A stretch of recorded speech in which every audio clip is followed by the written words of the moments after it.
Ooh, hey now, hey now, hey now. Rob Black here. We're live. It is awesome.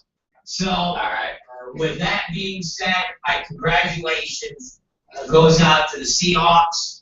You guys are we done with the bet? How much longer is the bet? You are the shit. One more. After this year, the Seahawks are gonna have to fucking pony up and pay you some motherfucking money. Because 1 more minute left. What? Third, fourth round draft pick and having a rookie fucking salary that you're still working on, and I think you're set to make $400,000. Seattle should do the right thing in the off season and give you a new goddamn contract and pony up and give you that motherfucking signing bonus. Signing bonus. Wow, I look fucking. That was in December, man. Jesus, I was thin. Madame. I mean, fuck.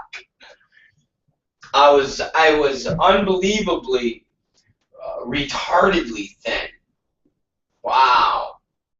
I'm trying to compare yeah. My head looked weird. My head looked like one of those people. I don't know if any of you have ever had any friends or relatives or knew anybody that had open heart surgery. And normally, when you have open heart surgery, you lose a lot of weight. And I think the exception to that rule was Ron Jeremy, who I think lost maybe 20 pounds and then gained it all back. Other than that, most people, when they have the open heart surgery, they lose a shitload of weight, so they wind up having this little tiny thin body and a big giant fucking bulbous head. And that's what I look like. That was back in December, and it was during the playoffs. December, January, February, March, April, May. We're in May right now. It's 5 months ago. So 5 months ago, I had a hat that was like Beetlejuice. A little far, I should say, it was a reverse Beetlejuice. My head was big and my body was tiny. But yeah, I've been working out since then. The only thing I don't like is I got a fucking little belly again. And I've said this before, and I hate it. I hate it. I got a fucking muffin top little belly, a tiny little tire now. Even though I do the crunches, and if I go like this, you will see the lines. But I have this, I'm a 40-year-old belly. Because with all the protein and all the lifting, I don't know, all of a sudden it fucking resonated into this pooch. I have like this little pooch. I fucking hate it. But I can't go and not eat anymore, because that fucks my working out routine. It's not good. I'm telling you, I don't have to get it lipo, just get it sucked out. I don't have to get a fucking suck it all out here. Just suck this all out.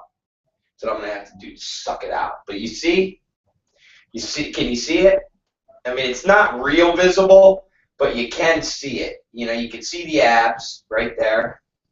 So you can see the ab, but this thing, it's not that little fucking thing. I don't see.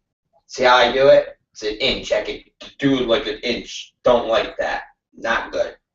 I don't like that. It fucking blows. Anyways, I'll stop being a fag. It's the Rob Black Show, and it's 12. I don't even know what the fuck time. 12:10 p.m. We're here. It's May 7th, 2014, and we're high atop the newly remodeled Star Gardens. And I've explained to you guys that our landlord Hans, because of all the extra business that they've been doing, that because of the Rob Black Show, and it's almost become folklore. It's almost become a historic landmark now to come and see the program that we talk about on a regular basis. That he's making all these remodeling things, I guess. I don't even know what the fuck you would call it, except that the offices up here that we all have, that we have telemarketers up here. All I know is the walkway are all black granite now, and it's very classy. So when you walk down the hallway, you're like, ooh, this is some classy shit. And then you go into the offices, and it's beautiful. So here we are, and it's kicking ass, and it's awesome. So we had an exciting time yesterday on the Rob Black Show. We talked about all sorts of neat things, but we started the show, and I explained to all of you my trip that I was going to after the Rob Black program ended, and that trip was successful. Yes, I went to go see the Jimmy Kimmel show, which was pretty entertaining, I must say. And actually, if you go to my Instagram, Twitter, I always say that because my Twitter is connected to my Instagram, and it's the only thing.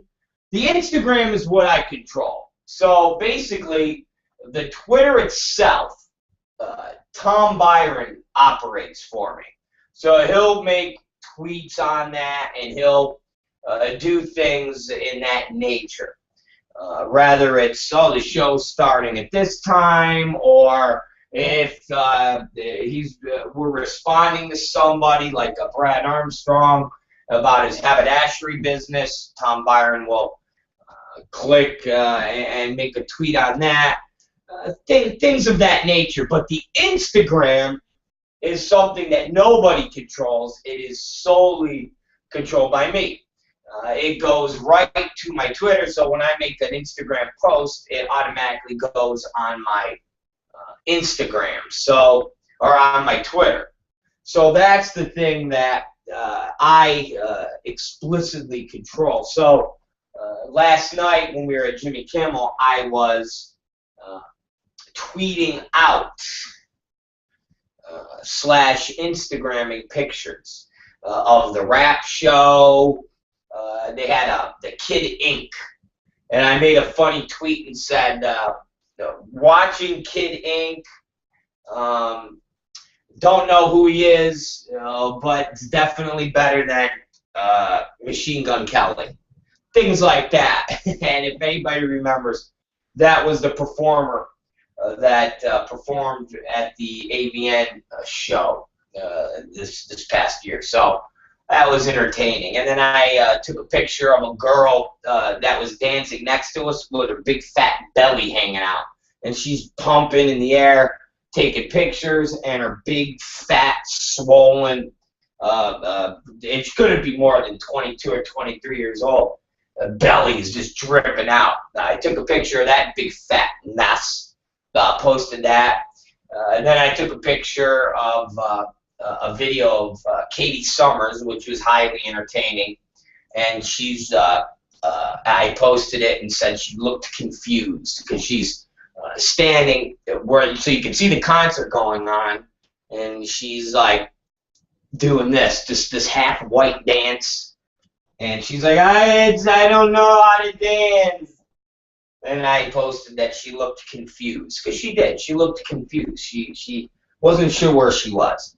And then I posted a video of the intro where Jimmy Kimmel announces the band, and they come in. So it was good. It was highly entertaining, and it actually, which was pretty funny. I've never been to a live taping ever in my entire life, so it was extremely exciting. Just to witness something that one never has done. It'd be like you fucking a girl in the ass for the first time. You're excited. You're nervous. You're not sure what to expect, but you know it's going to be great. And so that was the experience. And we saw Emma Roberts from I don't even know what the fuck she's from, but she's Eric Roberts' daughter, and Julia Roberts' niece. That was, entertaining. But the cool thing was John Hamm, the guy from Mad Men.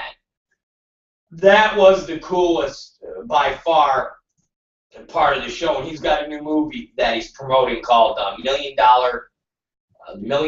Arm, I think it is, where he recruits a couple Indians. It's a true story, and I didn't know it either. But he recruits a couple Indians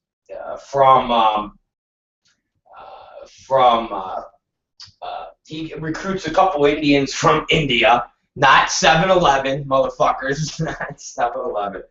People are going to watch this movie and be hitting up every 7-Eleven in America and seeing if these motherfuckers can pitch now.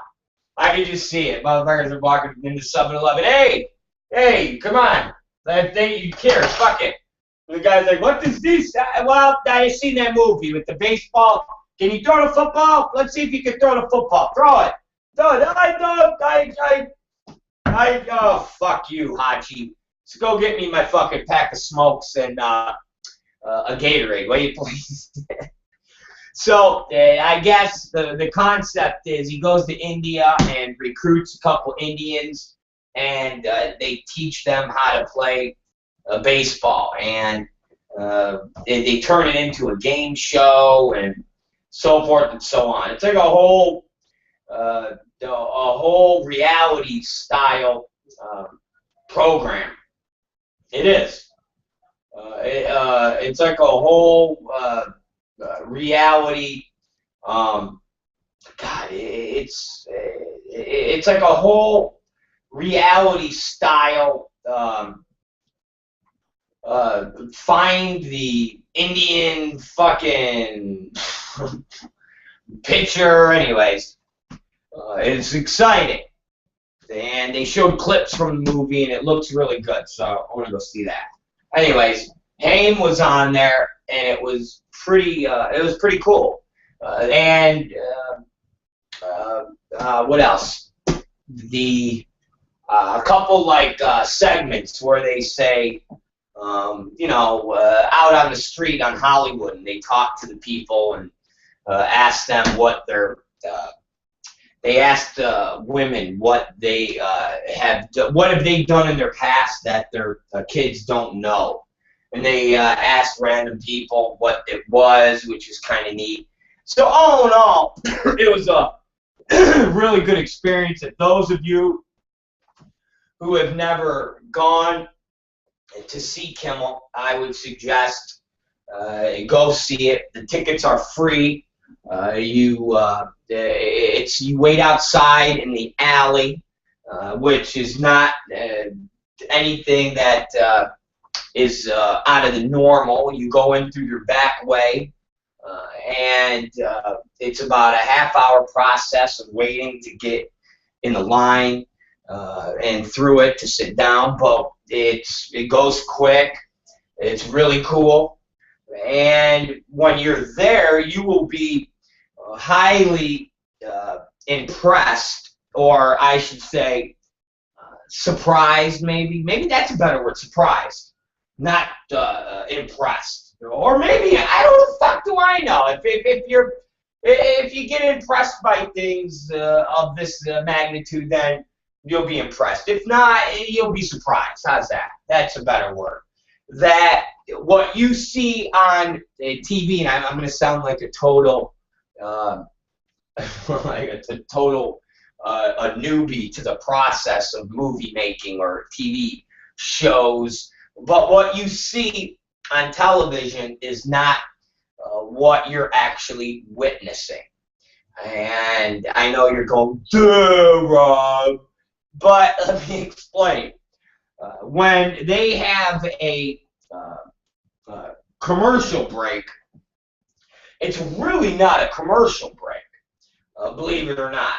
When they go to a segment, so John Hamm had 2 segments. When they went to his second segment, it wasn't a traditional 2-minute commercial break that you would see at home. It really was about a minute at the most, they said, and we'll be right back. And then the applause sign goes on, and everybody applauses. And then you see the screen go black, which means we're not taping now. But they keep everybody kind of clapping. And they get, and they're like, all right, guys. And it's loud as fuck. And him and Kimmel are basically talking to each other, into each other's ear. They still are making out all of us kind of clap and cheer. And Kimmel or somebody says, let's hear it up for John. And John Haim kind of stands up a little and he waves to everybody. And then he sits back down. And everybody's still kind of clapping. And they're like, doing some more, all right, guys, you've been doing awesome. You've been doing great. And they're like hyping the crowd back up. And people are putting makeup back on Jimmy Kimmel and talking to Haim a little bit more. And then, boom, they go, the producer guy looks to the announcer. They have a warm-up guy, a big, fat, bald guy. And they go like this to him. And the guy's like, all right, guys, here we go. And 5, 4, 3, 2. And the applause sign goes back up. Ah! And everybody starts screaming again. And Kimmel's like, we're back with John Haim. And then everybody settles down and they continue to talk. So it's not even a real commercial. It's not a real commercial at all. It's like a constant roll through. And I actually wondered because when you have seen shows like the late Larry Sanders Show, where it was basically a Johnny Carson-esque program that aired and showed the behind the scenes. It was Gary Shandling was the star of it. It was on HBO for years. It was a cult hit back in the 90s. Those of us who are old remember it fondly. And when they went to a commercial break, it was silent, and it would show Gary Shandling and the host talking, and sometimes they wouldn't talk because they had heat with each other, but it was nothing like you see now. Now, things might have changed, and the Tonight Show might be different, because I'll tell you another way that I know the Tonight Show is different and Letterman is different. Kimmel's studio is very small. So when he comes out and does his monologue, the backdrop of the city that he's in front of is also where the set is. So he comes out and he does a 15-minute monologue. So when he's talking and they go to the people on the street, he goes, let's take a look at, we set the cameras down and talk to the Mother's Day. We now watch what you're all watching on these screens in front of us, and where Kimmel's standing, they darken it out so it's not awkward. So he's just standing there like a dum-dum. So it darkens a little for him. He's watching it on a monitor just like this, and we're all watching it. And then it ends, he lights back up, and he's like, wow, that was funny. All right, guys, we got a great show. We got John Haim, we got Emma Roberts, and we'll be right back. He says that the most craziest shit I've ever seen happens. He now steps back. 4 people come out to him, a producer, a makeup girl, and I think another producer. He steps off to the side, and about 8 people come out to where he was standing with a rolled-up carpet, a desk, 2 chairs, drinks. They put the whole fucking set right where he was standing. So the set's not up when he's doing his fucking monologue. They actually wheel out the set and put it right where he does the monologue. So where he does the monologue in the opening of the show is where that set is. So now he's off to the side, and they bring out a carpet, roll the carpet out. So this little black carpet rolls out. They bring out the desk. They hook the desk in. They bring out 2 fucking chairs. They put up a microphone. And then they put his drink there. He then walks behind the desk, and where they continue to do makeup, and producers talk to him. a guy with a little vacuum cleaner comes out. He's vacuuming the fucking carpet. And this is all going on during this. Excuse me, guys. Sorry. And while this is all going on during this commercial break, and you literally watch these 7, 8, 9 guys put together a set right in front of your eyes, almost like the Keystone Cops. Very, very bizarre. And they do it up and vacuum, and all of a sudden you see the producer guy go like this again, and the big fat warm-up guy goes, all right, everybody, we're coming back. Now remember, we need it to be exciting, we need it to be loud, we need it to be crazy. Let's go in 5, 4. And then the lights come on, and we're like, ah! And now you look at what you see when Kimmel's sitting at the fucking desk. And I was just like, wow, that was crazy. Because Letterman does his opening monologue and then walks over to the set that's already up. Johnny Carson, or Tonight Show, same thing. Because the whole premise was, if you were a stand-up comedian and you did good, Johnny might ask you to come over and sit on the couch. So you would do your act, get done, and Johnny would say, like that, and you'd walk over and then sit down on the couch. Kimmel, there is none of that. Kimmel, there is no doing your stand-up and then going and sitting on a fucking couch, because the set is very small, and it's made while they go.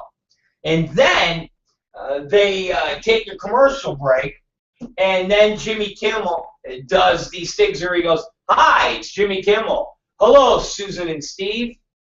Hi, it's Jimmy Kimmel. Happy birthday for ABC Wisconsin. Hi, it's Jim.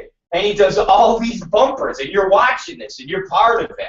Somebody starts laughing, and they give them a look, and they're like, hi, it's Jimmy Kimmel. And you're like, wow.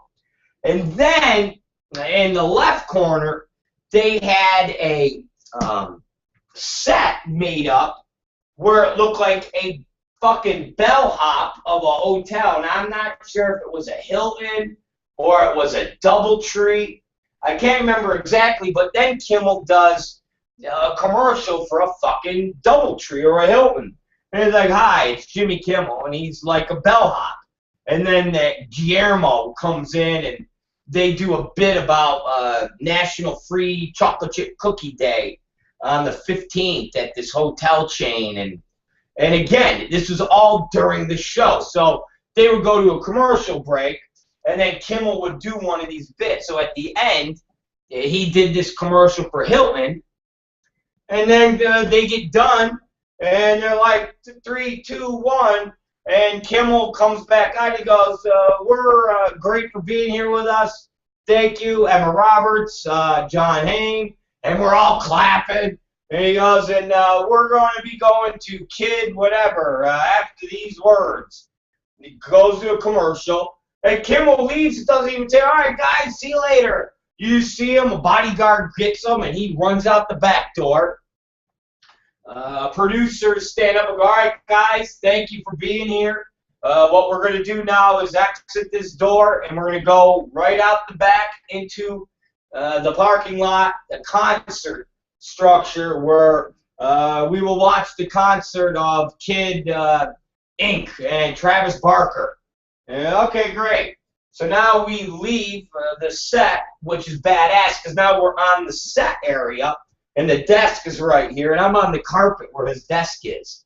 And I was just looking at it. I had visions of grandeur right there. I said, maybe one day I will have one of these sets on a network television series. And then, of course, Katie said, no, you won't. No, not going to happen. I said, what do you mean? She goes, you're far too dirty for ABC. She said, maybe HBO, Comedy Central, but definitely not ABC. I said, that's fucked up. She said, well, I don't mean it to be fucked up, but I see HBO, and your set would be much bigger and cooler. I said, aw. I said, she redeemed herself with that. That was nice. So we walked by the set, and we go out the door, and then Kimmel goes on to the set, and where it's the concert in the back lot, and he walks up there and announces the band, and then walks out. That's it. Over. Done. Forget about it. It's finished. Show's done. Done. Finished. Over. And so they play, and that's it. We leave. So it's that easy. So it was an experience that I enjoyed very much, and I definitely would do it again, to the point where we're looking at, other days when Kimmel is not sold out, or I should say, who's interesting on his program. So I guess Katie said every Monday they release the schedule for the following week, I think she said. Somehow she told me how it works because she was investigating when we were there, when they released the schedule. So we're going to look at the schedule. Like, I guess I think tomorrow Kobe's going to be there, and it's sold out. You can't get tickets to see Kobe.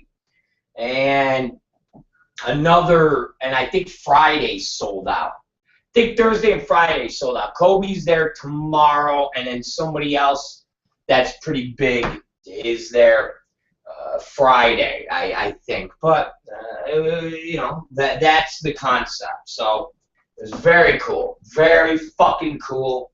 I'm glad I went. And they have a warm-up guy, this big, fat, bald guy, who's actually pretty funny. And he's been with Jimmy for, he said, 15, 16 years, even back to when Ben Stein's Money and The Man Show. And he kind of works the crowd throughout the commercials and before, and he interviews the people in the crowd and does jokes. He's actually pretty funny. He performs at the Comedy Store.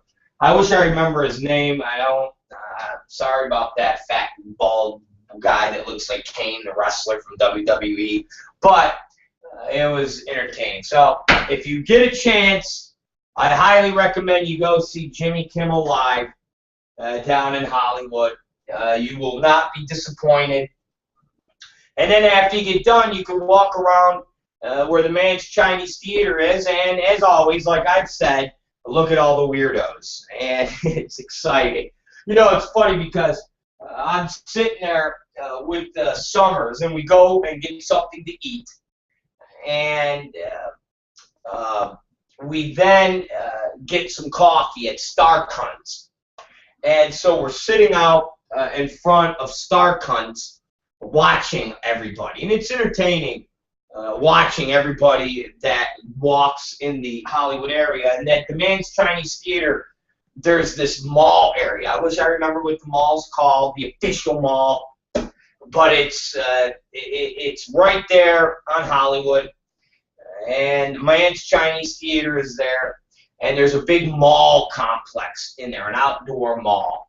It has restaurants, it has Hot Topics, clothing stores. It's a whole little entertaining time. So we're sitting in there drinking our coffee and looking at people, as I would say, weirdos.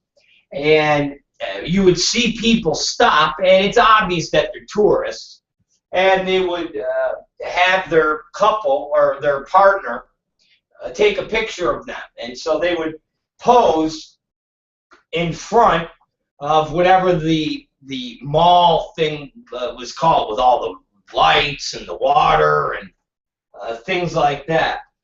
And I told Summers, I said, I want fucking pictures like that. I mean, literally, there'd be like these people, and they're like this, guys, like, and the girlfriend's taking the fucking picture of the wife, the other guy's like this. I told Summers, I said, I want a fucking picture like that. I go, fuck, we've been together like a year now, and this is what I get. I get fucked over like this. I go, I want some fucking pictures of me. I want some fucking sexy pictures of me. I go, it's not exciting anymore. She's like, you want me to take a fucking picture now? You want me to take a fucking picture now? Go stand and take a picture. I said, no. I don't want to have to ask for the fucking picture. I want you to say, hey, let me take a picture of you in front of Man's Chinese Theater. So you want to be touristy? I said, yeah. I said, matter of fact, I want to take a picture over there by the premiere. So over on the street, they closed off Hollywood because the John Hamm $1 Million Arm movie was premiering. So they blocked it off, and they created a baseball field, and all the limousines are there, and people are going to see the movie. I said, come on, let's take a fucking picture. She goes, wow, we're going to be like tourists? I said, yeah, we're going to be fucking tourists. So we're there taking pictures, like selfies in front of the fucking, in front of the baseball, fucking, in front of the theater.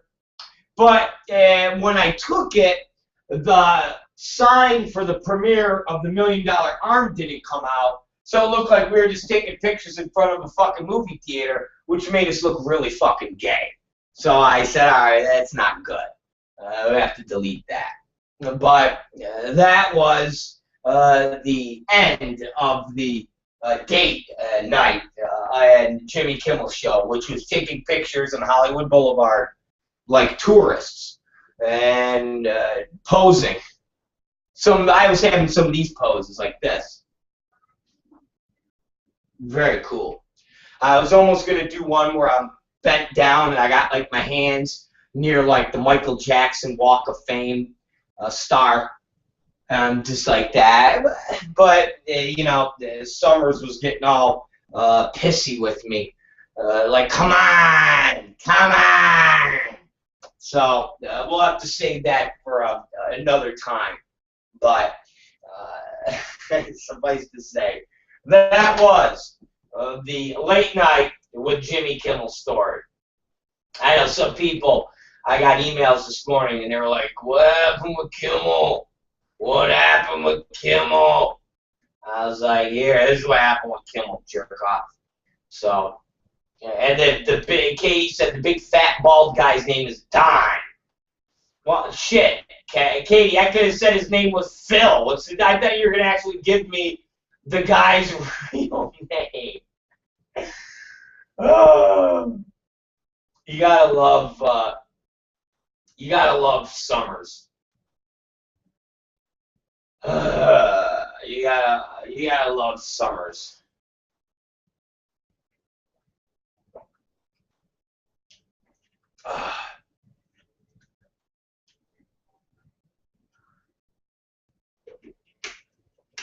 Oh God. Got fucking Summers, man.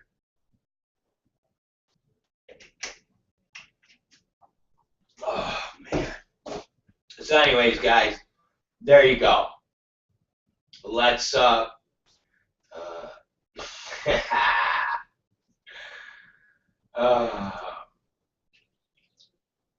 that's it, okay? That's your story. There's your Kimmel story. I hope I didn't bore you too much. All right. Let's take a break real quick. Only for a second. Don't get all fucking fudgy-pudgy on me. We're just going to take 1 second so I can piss. And I don't, you know, and guys, get ready to the loosey-goosey format to be done starting Monday. Because Monday you're going to see something like you've never seen before. So get ready. All right, it's the ROB BLACK Show. And this is one of my favorite lectures, and that's Jessica Drake and Nate Glass talking to a Chicago college campus. Tell me the message or something, right? Because you're doing something. Trying to impress people. It has nothing to do with it. Oh, it has nothing to do with the fact that you had in there. Right, okay, good. So you're not lying about fake kids. I've never have. Yes, you just lied before. What? I didn't. I never said never asked me, I never told you. Or maybe you asked me, but I never lied about this. So, they look ridiculous. None of your fucking business. It is. It looks stupid. I'm just telling you. It's just an appraisal. Keep looking if you want. It looks stupid. See if I go, fuck. You know, but they're too big and they look stupid. They look like some Vegas bitch. They look like a Vegas whore. And you go around, sashaying around in your tight clothes and stuff. I won't stand for that anymore. I don't walk around. I don't walk around in tight clothes. I stay at home for most of the time. Public and it's a fucking embarrassment to me. You look like a fucking bitch on me. And if you get raped by a pack of niggers, it'll be your fault. Alright? Because you provoked it. You are provocatively dressed all the time with your fake boobs. You feel you have to show up in tight outfits and tight pants so that you see your pussy from behind. And that green thing today was enough. That's provocative. Okay? I'm telling you. I'm just telling you the truth. I don't like it. I don't want that woman. I don't want you. I don't believe you anymore. I don't trust you. I don't love you. I don't want you. Okay? Stay in the fucking house. I'm not giving it to you, but I'll let you stay there. Okay? And I will take care of my child, but I don't want you anymore. Man, fucking Nate Glass is brutal, guys. Fucking guy is brutal. All right.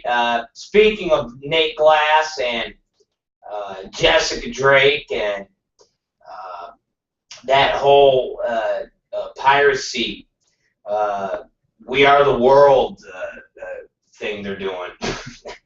That's the only way. That's the only way I can describe this this whole campaign. But go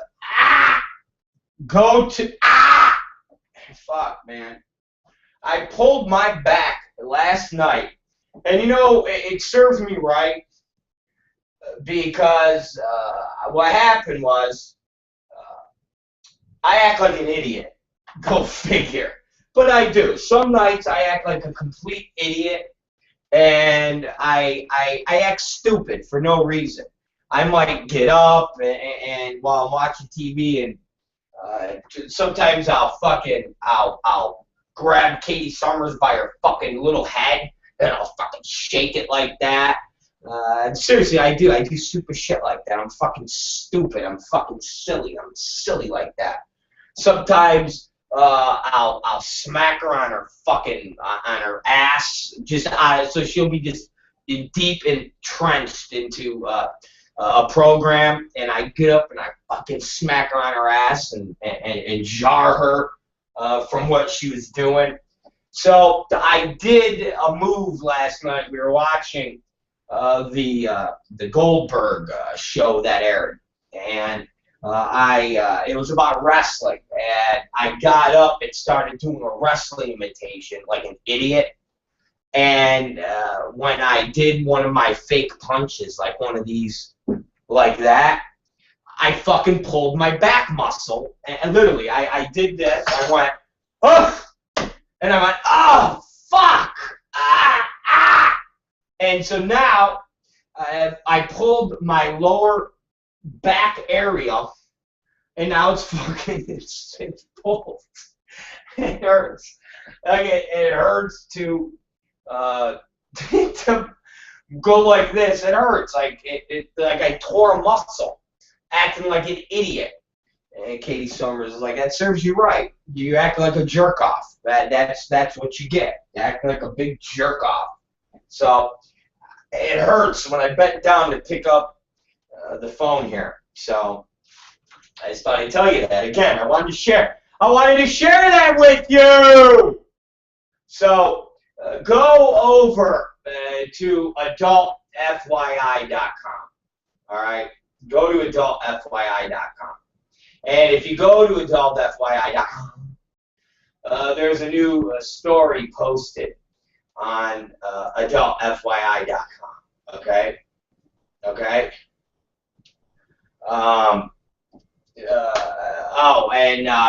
Tom Byron told me that the warm-up guy for Kimmel is Don Barris. Byron just hit me with that because he's getting ready to go out on some errands. It's Don Barris. That is the warm-up guy for Kimmel. Don Barris. And he's pretty funny, man. Don Barris is pretty fucking funny. He is. But he looks like a big, fat, bald Kane from WWE. When Kane, not Kane with the hair, Kane, but when Stephanie McMahon made Kane corporate Kane. And he was bald. Basically the Kane that did the horror movies. That's what he looks like. All right, Don Barris looks like Kane. And it was just, as soon as he came out and started doing the warm-up stuff, I go, okay, he's fucking Kane. So, Don Barris. But he is funny. He's fucking funny. He talks to the crowd. He's like, where are you from? Go ahead and ask me any question. And someone goes, who was the worst guest you ever had? And he goes, I can't answer that. I used to answer that, but then I got in trouble from the producers. They told me not to answer that. So it was funny. It was definitely funny. So Don Barris is good. I got to give Don Barris a plug. If you ever want to go see Don Barris, he performs at the Comedy Store and at the comedy clubs and stuff like that. He's pretty good. So, all right. So go to adult FYI right now. Okay. I'm asking you. I'm imploring you. Okay. I'm imploring you. Go to adultfyi.com. And when you go to adultfyi.com, you're going to see a story up there. And why I tell you to go to the story is because I had some thoughts on this story, because there's a little bit more to it that I didn't really see yesterday. Well, I did see, but it wasn't part of the equation of what I was talking about. What a great picture. The caption is Jessica Drake, Boko Haram, and the college rape tour. And it shows the Boko Haram. Everybody in the second line is everybody needs to stop with the man-win hypocrisy. It says Jessica Drake and Nate Glass have been on what I like to call the college rape tour. Let me explain what I mean by that. Then it says in Nigeria there's an extremist Muslim terror group called Boko Haram, led by this financial nut job, Abakar Shabalapa. I don't know I can't never pronounce those fucking names. But I can pronounce Good Luck Jonathan, who's the Nigerian president. Good Luck Jonathan. Jesus,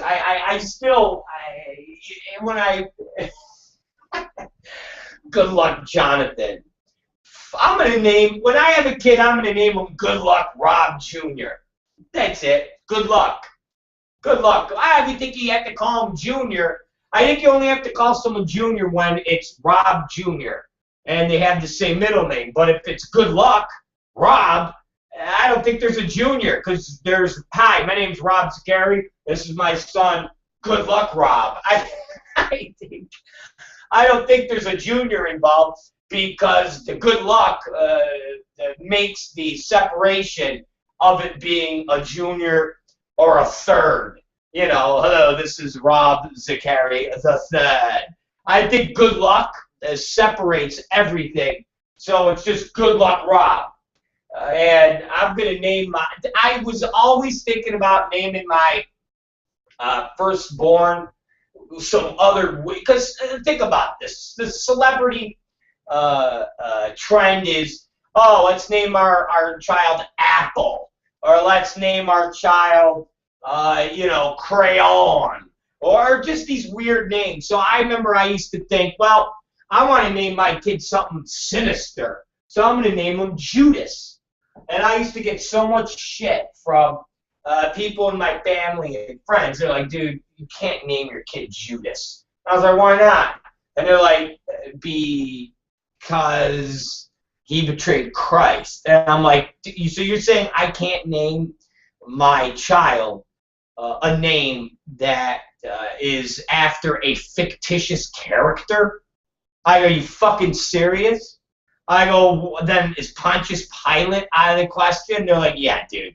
If you can't call your kid Judas Iscariot, you definitely can't call him Pontius Pilate. I said, well, then why do people call kids Damien? I go, isn't that the name of Satan? And I go, and why do Mexicans name their kids Jesus, which is the Mexican term for Jesus? That's the translation of Jesus. I go, so why are they allowed to call their children Jesus, but I can't call my kid Pontius Pilate or Judas, the very people that killed Jesus? And they're like, you definitely just can't do that. And I was like, well, I don't know if there's a fucking rule book anywhere that says I can't fucking name my kid Judas or Pontius Pilate. So when that got scratched off my list, I went to the name General. I like that, General Zachary. I think that'd be a great name of a quarterback for the NFL. Here he is, number 14, out of USC, General Zachary. Sounds great. General Zachary. Love that. Love it. Love it. General. But, ladies and gentlemen, I have to tell you that the naming of children has been reworked inside my belly with the finding of the Nigerian president's name, which is Good Luck Jonathan. Because I'll tell you, you can't have a better name than Good Luck. And so I think now I am going with the name Good Luck Rob Zachary. And that will be my kid's name. And they will go, well, we're just going to call you Rob for short. My kid's going to say, no, my fucking name is Good Luck Rob. All right? Okay? Good Luck Rob. So he's going to be Good Luck Rob. Good Luck Rob Zachary. They're going to say, well, is Rob your middle name? No. My fucking name is Good Luck Rob. That's the fucking name. So, good is your... No, motherfucker! It's Good Luck Rob! That's my fucking name! Okay? So, you announce it. Playing quarterback, number 17, from the University of Southern California, Good Luck Rob Zachary! And my fucking kid will come out there and be like, yeah! And they'll be like, let's talk, Good Luck Rob. He'll be like, what's up, man? I just like to praise my mom and dad for giving me, because all the kids out there, my parents are the greatest in the world, but more importantly, my dad, who on his radio show 18 years ago decided after reading the Boko Haram rape story, the Boko Haram rape and child abduction story, that he would name me after Nigerian President Good Luck Jonathan.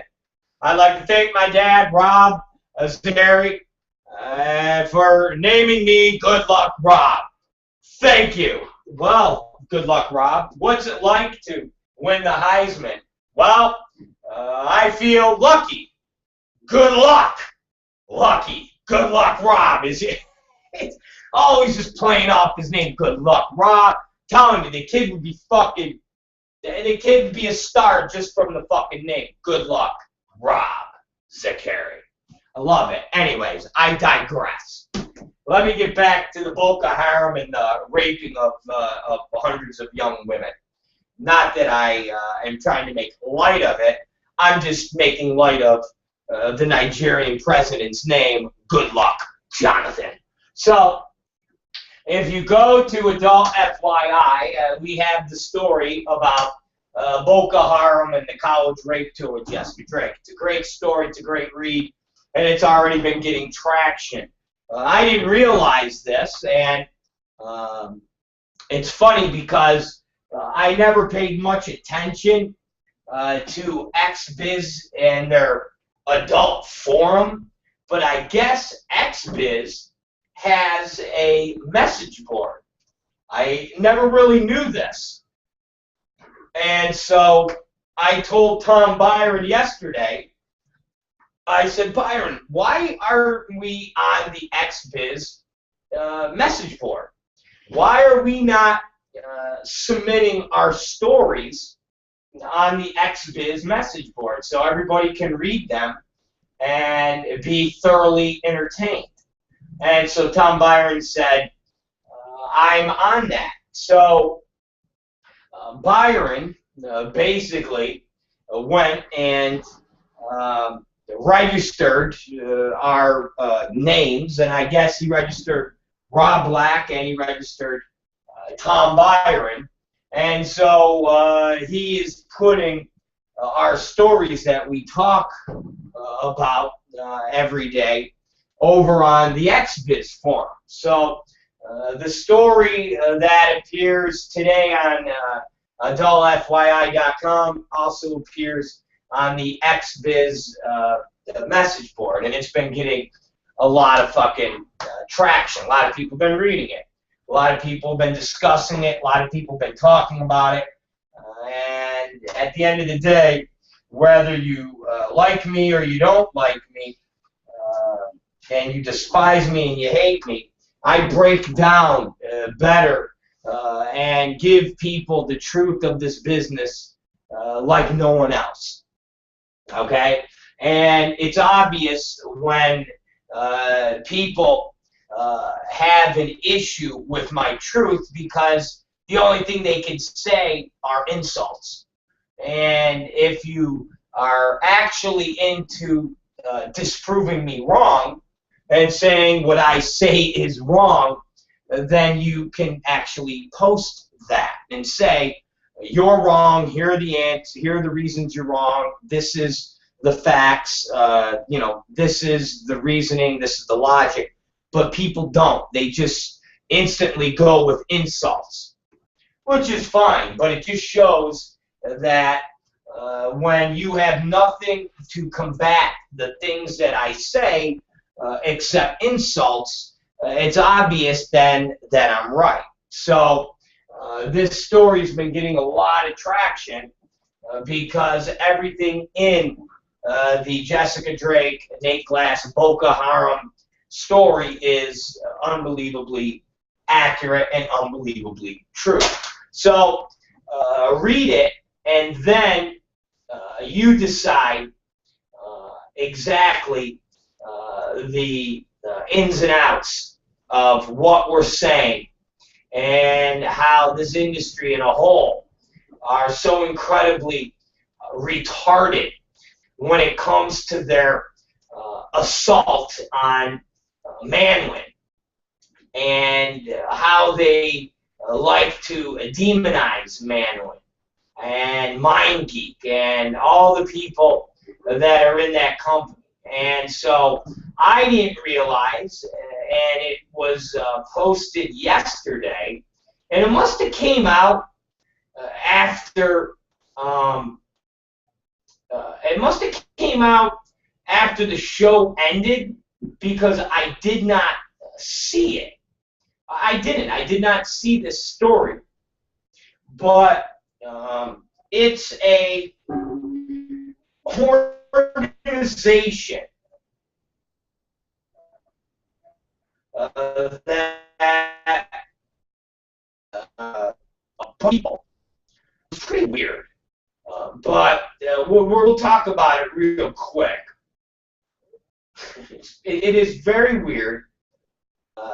It is on the websites and press releases and so forth and so on. And it's a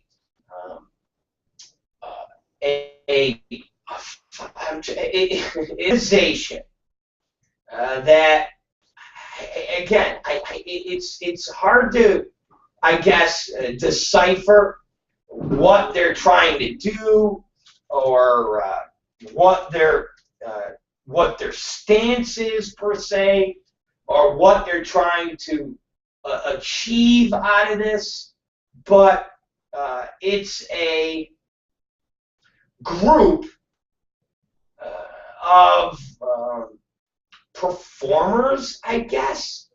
Seriously, I guess it's a group of performers that are, it's just, and they're creating a website. I think that's what it's called.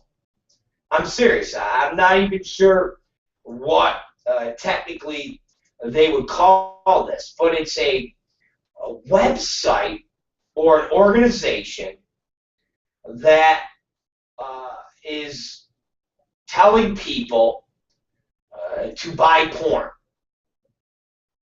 Seriously.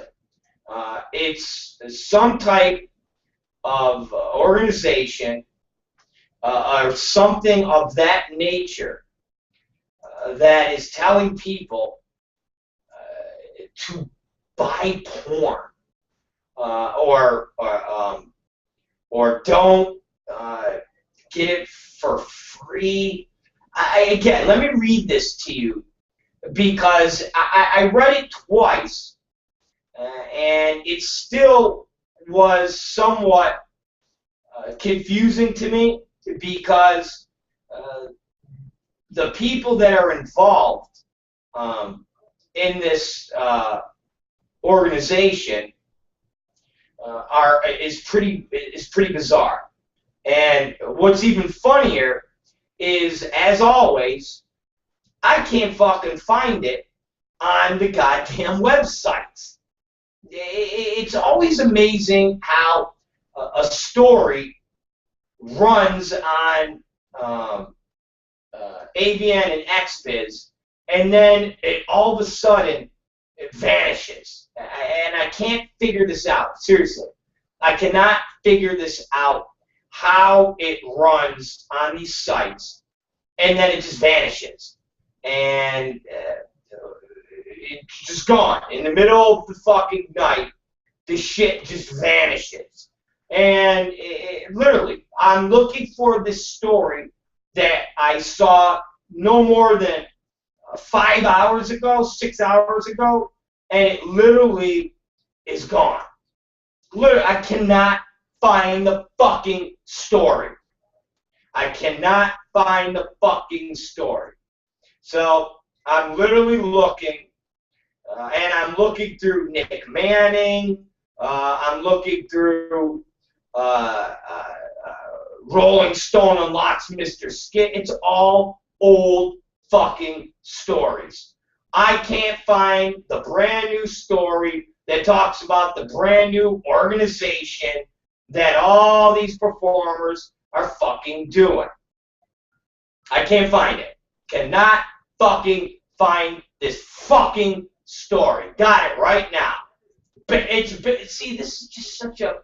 They have it buried in tech news. Tech news. It's tech news. So here is the organization and what they're doing. AdultDVDEmpire.com on Tuesday announced the launch of PayForYourPorn.org, which endeavors to bring together the industry's top players for a common cause to support the benefits of quality paid content.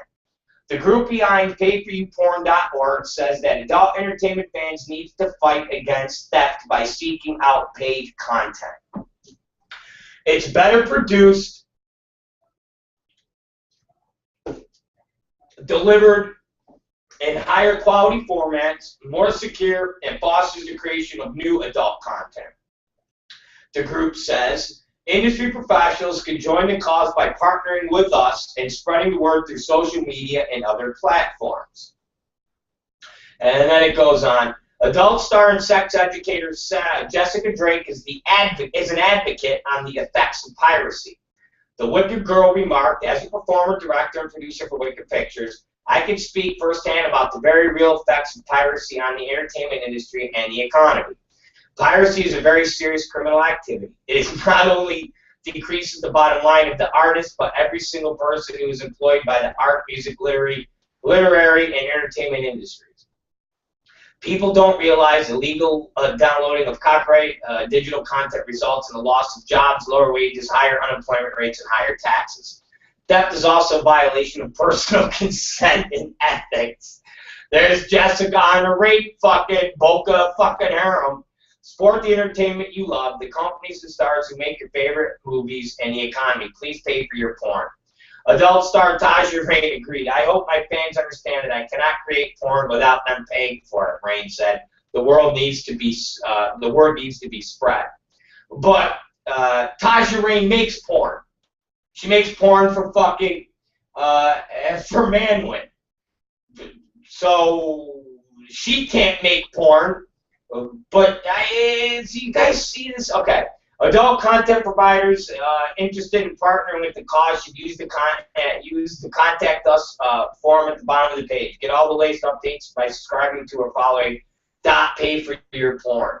So when you go to payforyourporn.org, okay, you go to the website, and if you take a look.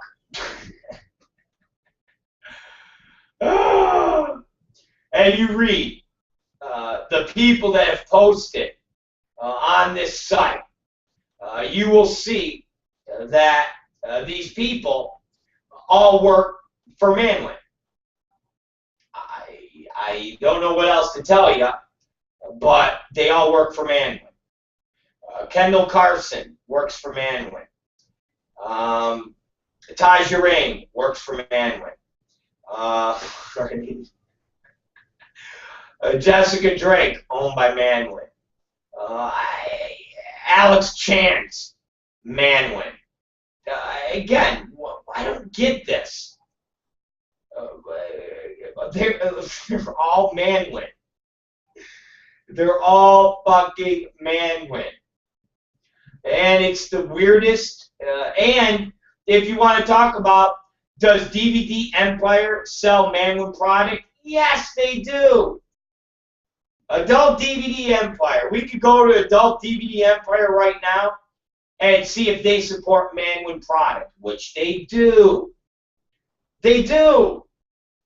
They fucking do. They support Manwin product. Okay?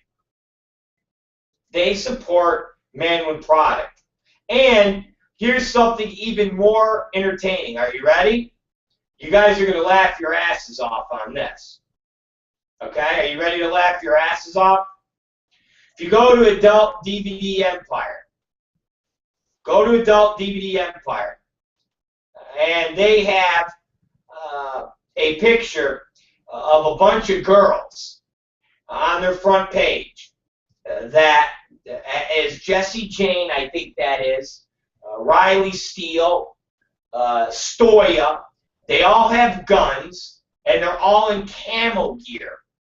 And it says, paid for your porn. And if I'm not mistaken, that's a picture from a digital playground movie. That is a picture from a digital playground movie that that involved all of these girls in a military setting. Whether it was Top Gun or this other military excursion, but every one of these girls were Manwin girls.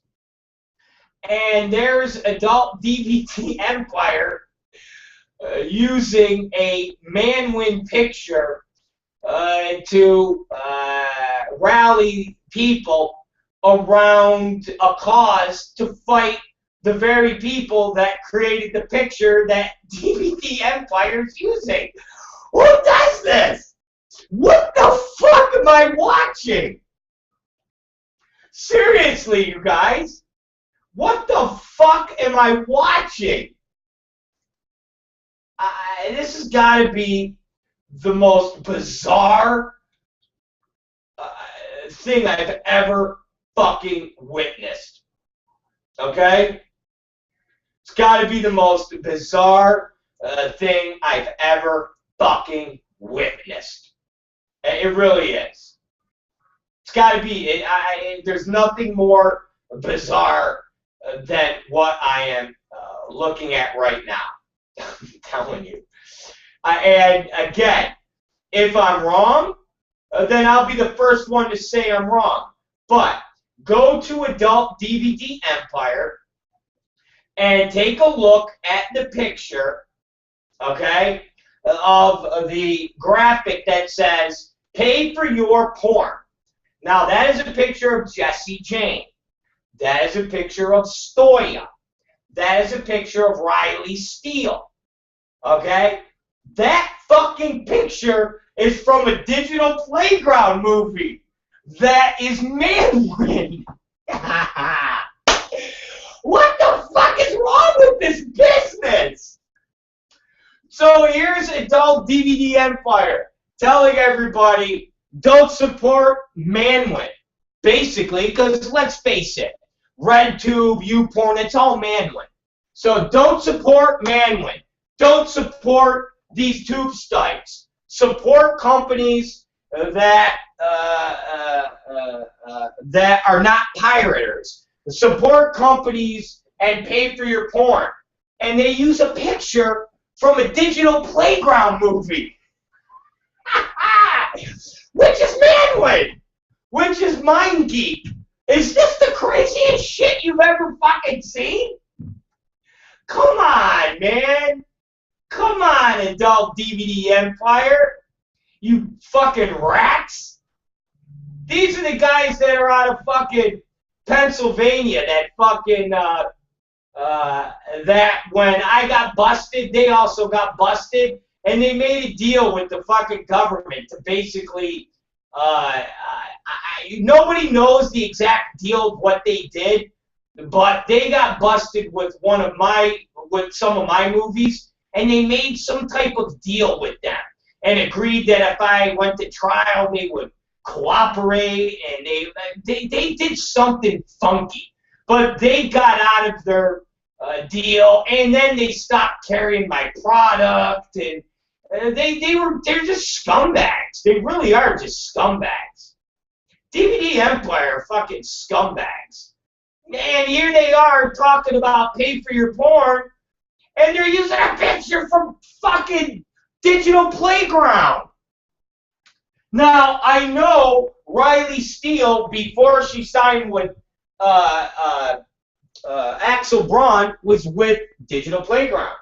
Jessie Jane's been with Digital Playground throughout her career. Same Stoya. Stoya hasn't worked for anybody in years, and still doesn't. So I know this picture is from a fucking Digital Playground fucking movie. So you have DVD Empire using Manwin content to shit on Manwin. Okay. Makes a lot of sense there, everybody. Makes a lot of sense in the porn world. It really does. Wow. It makes a lot of fucking sense, everyone. Man, is this business that insane? Seriously, is this business this fucking insane? Come on, guys. Are we really? Is this really our business? Again, I know I'm the big asshole. I get it. But, I mean, am I this much of a fucking asshole to be pointing something out that's painfully obvious? And my question to Adult DVD Empire, if they are starting this campaign to support pay for your porn and not support tube sites, why don't they do the right thing and pull off all Manwin product? Wouldn't that be the logical thing to do? Again, this industry is run by retards, and I'm going to explain, and everybody gets offended, but let me explain to you. We complain about Manwin, but yet everybody does business with Manwin. Doesn't that defy the logic here? Doesn't that defy the logic? If everybody wanted to do away with Manwin, it'd be pretty simple. You just cut them off from the revenue streams. But nobody can do that because everybody desperately needs Manwin's revenue stream more than Manwin needs your revenue stream. But if you really wanted to create a unified front, everybody would just band together. I'm looking at Brazzers that's on Adult DVD Empire right now. So if DVD Empire really gave a shit about combating piracy and making people pay for their porn and fighting for the industry, they would do away with all MindGeek Manwin product. So they would, listen, they do it all the time. They don't carry my products. Listen, guys, Adult DVD Empire has a whole list of certain products they won't carry. And it's not just me. They won't carry certain bondage products. They won't carry certain themes. You know, if a theme, if it has to do with certain things, they have a list of things they will not carry. That was part of their agreement with the government when they got busted. So it's not unheard of for Adult DVD Empire to say, we won't take that product, we won't take this product, we won't take that product. So if Adult DVD Empire was really serious about combating porn piracy, and they were really serious about taking a stand, they would pull off every MindGeek Manwin-owned product on their site. But they don't do it. I'm looking at Brazzers. I mean, literally, we're looking at Brazzers. You're looking at fucking Wicked. Again, the list goes on and on of the products that they carry that is owned by Manwin. The products that are owned by Manwin and that represent Manwin, a.k.a. MindGeek, or whatever other fucking company you want to fucking call them, whatever the fuck it is, are on Adult DVD Empire. So if Adult DVD Empire wanted to take a stand, then they would pull all Manwin product off the sites. They would pull off all digital fucking playground product. But they don't. I'm looking at Desert Heat, a DVD and Blu-ray combo. That is Manwin. Why is it on their site? She's Gonna Squirt 4, Brazzers, Bonnie Rotten, Blake Road. Why is it on their site? If they really gave a shit about piracy and tube sites, and they really wanted to make a stand, then they would do away with all of the Manwin product. But they don't. Digital Playground, Diary of a Perv. All fucking Manwin product.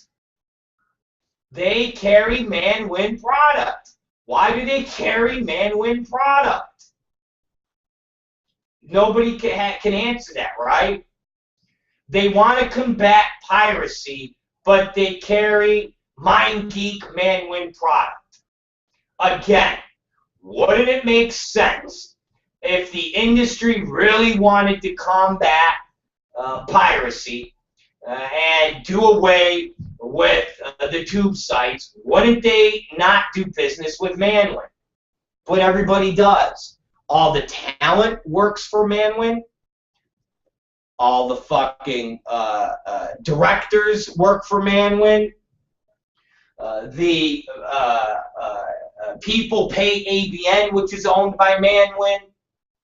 All of these things all contribute to putting money in Manwin's pockets. But yet, to make yourselves feel better, you all will scream and yell and say, oh, don't do business with tube sites, don't do business with Manwin, don't do but you do what the fuck am I mean, seriously, you guys. It's like this, it's this bull, it's almost like I don't get it. I don't understand it. And again, nobody will explain it to me because there is no explanation. So instead they say Rob Black is a retard, Rob Black's crazy, he's a dummy, yada, yada, yada, yada. But Adult DVD Empire and Taja Rain and Alex Chance and all these other girls, what's her name? What's the other? Tanya Tate, Catalina Cruz. All these girls are saying, pay for your porn, pay for your porn. Jessica Drake, pay for your porn. And they all do business with the very same company that they're rallying against. It fucking is perplexing. And Jessica Drake is the best because her company is straight up owned by fucking Manwin.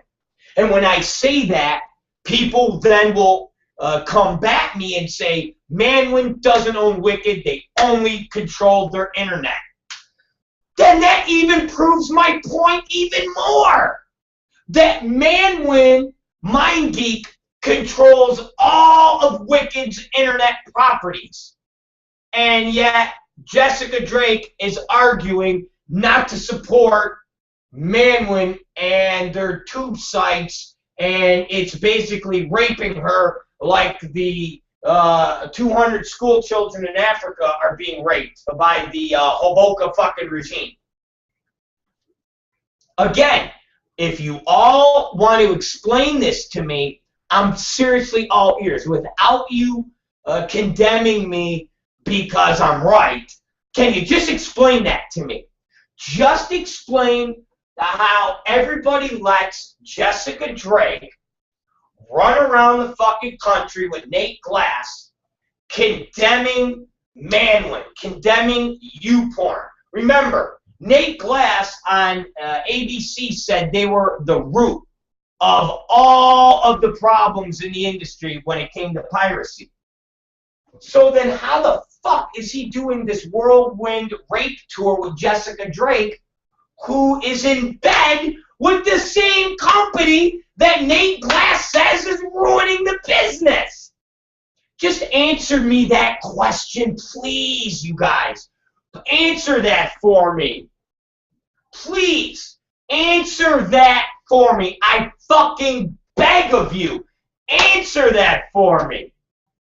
Okay? Without saying I'm a dummy, without saying Rob Black has burned his bridges in the business. Yeah, okay.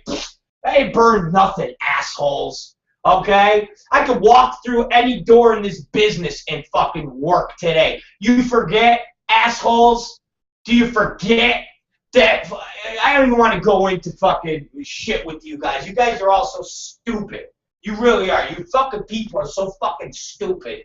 It's pathetically entertaining at how stupid you are. Okay? So, let's do it this way. So, I'm blacklisted. Really? Okay. Sure. If you motherfuckers only fucking knew. Blacklisted. This is the same industry that fucking talks shit on Manwin while they take their fucking money. And that's acceptable. I rest my case. Okay? I rest my case. I rest my case. This is the industry that literally looks at Jessica Drake and Nate Glass and goes, yeah, yeah. And Adult DVD Empire and goes, yeah, you guys are doing great. And you're like, you mean you guys are talking shit on Manwin and you do business with Manwin? Yeah. Oh, okay. Sure, I'm blacklisted. Get the fuck out of here. Listen, take that out of the equation, all right? Answer the fucking question. That's it. Forget about me. Pretend I'm out of the equation, and this is a little birdie, all right? This is a little birdie that's in a cuckoo clock, and the cuckoo clock's going cuckoo, cuckoo, and that birdie is just asking everybody in the business, how do you do business with Manwin on a Monday, take their money and pay your bills with their cash, and then on a Tuesday, piss in their face? How do you do that? And then try to claim that you don't take their fucking money. And you just piss in their face. How? How? How do you do that? Explain that to me, guys. How do you do that? And this is everybody in the fucking business. Okay? There is not one person in this business who's against fucking porn. Okay? Okay? Alright? Alright?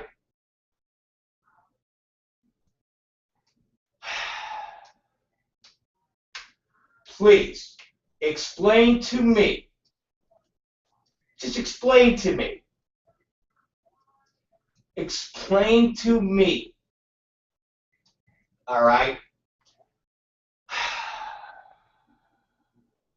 You guys got to kill me.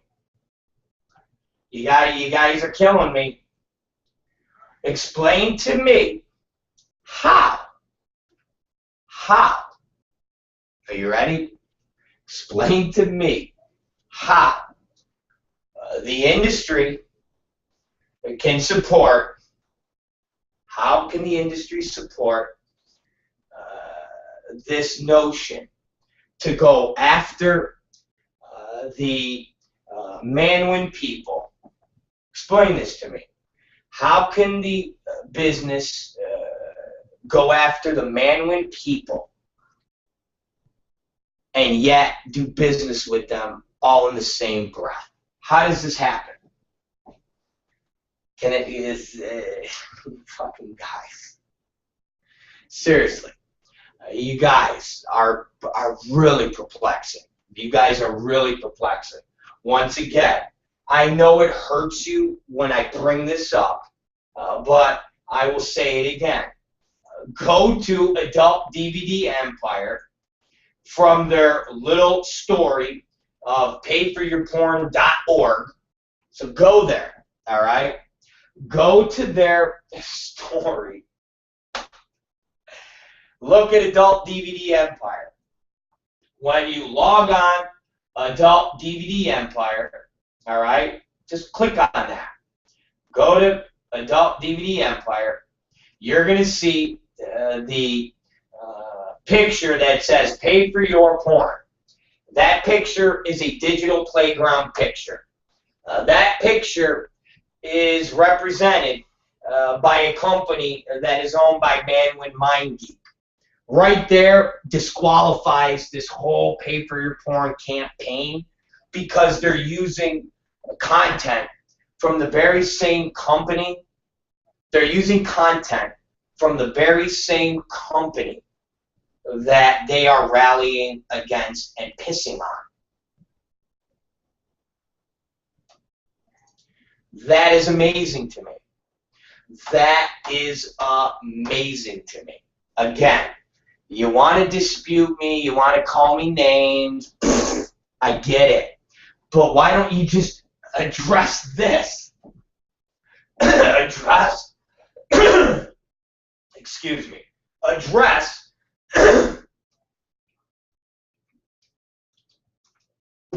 address the fact that this, my friends, seems a little weird. Address the fact that you have people rallying against Manwin, from Taja Rain to Kendall Carson to Jessica Drake. Explain to me that you can rally around this payforyourporn.org, but yet take money from Manwin. It's not a rational thought, guys. Seriously, it's not a fucking rational thought. It's not a rational thought. It makes no sense. It's not rational, and it insults every aspect of intelligence that this business has that is remotely left in their fucking head. It really does. It really does. It fucking again. How do you guys manage to literally walk around proud? How do you walk around and say you're doing something when people look at you all like fucking retards? You rally against the company that puts money in your fucking pockets. What? That doesn't make any sense. It really doesn't make any sense. It doesn't make any sense. Okay? Doesn't make any sense. I wish some of you could answer that question without your string of God, I don't know, insults. Just, Rob Black, you're an asshole. Rob Black, you're a jerk. Rob Black. Just answer the fucking question, you morons. Answer the question. What's wrong? You don't like my truth? You don't like my truth? Adult DVD Empire. Yeah, okay. Again, tell DVD Empire to stop selling Manwin product. But they don't. If this industry really wanted to fight piracy, okay, and they were really serious, then everybody would not do business with Manwin. Everybody would not do business with MindGeek. Everybody would not do business with them. If somebody could just answer that question for me, isn't that the way to hurt Manwin MindGeek? That's it. Once again, no need to say I'm a big jerk off. Just answer the fucking question, okay? Answer the question. If everybody wants to fight piracy and tube sites, wouldn't you say then people shouldn't work for Manwin? People shouldn't support Manwin. AVN is owned by Manwin. We all know that. I've said it time in and time out. I've proved it time in and time out from meetings that Gene Ross has had all the way down. Everybody's had meetings with fucking AVN Manwin people. Everybody knows they're in bed together. They know they fucking own each other. Everybody knows that Wicked is owned by Manwin, or at least half of Wicked. Everybody at least admits that Wicked owns the internet division Manwin owns the internet division of Wicked. That is public knowledge. That's public knowledge. And like I've stated, the DVD business is in the toilet, so ultimately the only real value is the internet business, which Manwin owns. So that would mean that Manwin owns a huge piece of Wicked. Okay. So, why do people do business with Manwin and continue to do business with Manwin, but yet they want to fight piracy? You guys realize MindGeek, Manwin own all those tube sites. YouPorn, fucking RedTube. Manwin owns them, right? Or am I wrong? Does Manwin own those sites? Yes. Does Manwin own Brazzers? Yes. Does Manwin own Digital Playground? Yes. Okay. And all of the talent works for Digital Playground and Brazzers. Yes. All the agents collect money from the Brazzers and Digital Playground people for the talent. Yes. So then how the fuck can anybody talk shit on fucking Manwin? How? How is this possible, dummies? How? How is this possible? How? If everybody wanted to stand up and fight, you just don't do business with Manwin. But nobody can do that because everybody needs their money. So everybody should shut their fucking mouth. Everybody should shut their fucking mouth. Because I'll tell you, if I was fucking Manwin, I would cut every single one of you motherfuckers off. Every one of you that opened their mouth the loudest, I would fucking cut off. Taja Rain, who opens her mouth, she would be on the blacklist. Gone. Never shoot that bitch ever again. Any girl that openly, publicly trashes Manwin would be banned. Because I'm paying them. I'm paying them on a Monday, and on a Tuesday they're talking shit about me. I would ban them. Simple. Simple. I'm telling you, you guys are lucky Manwin is trying to be nice to everybody. You guys are lucky that Manwin is not raving lunatics. You're lucky Manwin aren't a bunch of Americans from the fucking 80s. This industry would be more fucked than they are now. You're fucking lucky, man. Because if they were, this industry would be done. They could systematically pick off the big mouthpieces in this fucking industry. And you blacklist. You want to talk about blacklist? How about a company? Manwin is the company that is shooting everybody. Because remember, Wicked is shooting. That's Manwin. Wicked's internet division is shooting. That's Manwin. Plain and simple. The people that are shooting are Manwin controlled. And if Manwin wanted to, they could sit there and go, fuck you, fuck you, fuck you, you're okay, fuck you, fuck you. And that would be it. That would be it. So you're lucky. And I don't know why they don't do it. Fucking, I don't know why they don't do it. So instead, they let you guys talk shit about them, and you guys talk shit about them, but take their money, which is even funnier. That's probably the funniest shit out there. The fact that you guys talk shit about them and take their fucking money.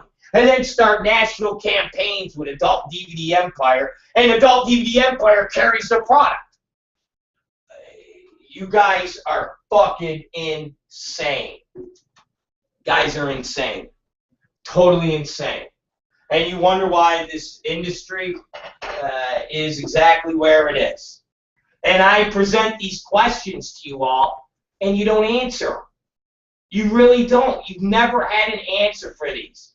And I try to put them in nice stories. I do. I try to put them in nice stories where they're just really nice and logical. And they break these down, and you guys read them and then go, man, Rob, you're just a meanie. You're just, what do you know? What do you know? Bunch of fucking pussies you guys are. Rob, we know you're telling us the truth, but we don't want to deal with it. You're just a meanie. Okay. Okay, I'm a big meanie. But it's not going to make the questions go away. It's not going to make any of these issues go away. Sorry. Sorry, dummies. It's really not going to do anything except make you all look fucking stupid. By not answering these basic fundamental questions and just saying Rob Black is a big meanie. He's just a jerk. He's just a retard. He's just a dummy. What does he know? What does he know? He's blacklisted. Yeah, blacklisted from what? What is going on in this industry? Tell me, what's going on in this industry? Where is this budding industry? Where's the budding industry? Where is this awesome work? Robbie D got balls, okay? You've heard Jeff fucking Mullen on this show talk about every day he's got to struggle to fucking find scraps to direct a movie. Huh? Where? Brad Armstrong is directing $10,000 fucking movies because Axel Braun swept into Wicked and Manwin and took all the work. Where's all this plethora of work? Leroy Myers isn't even fucking working. Leroy Myers is sitting in a studio in Las Vegas making spoof YouTube videos with fucking James Dean and Stoya, and they're not even fucking working. James Dean puts out old content and packages it with Evil Angel. That's a fact, okay? If you look at James Dean movies, he's got scenes that he shot a couple years ago. How do I know that? Because a couple of the girls that he shot retired a couple years ago.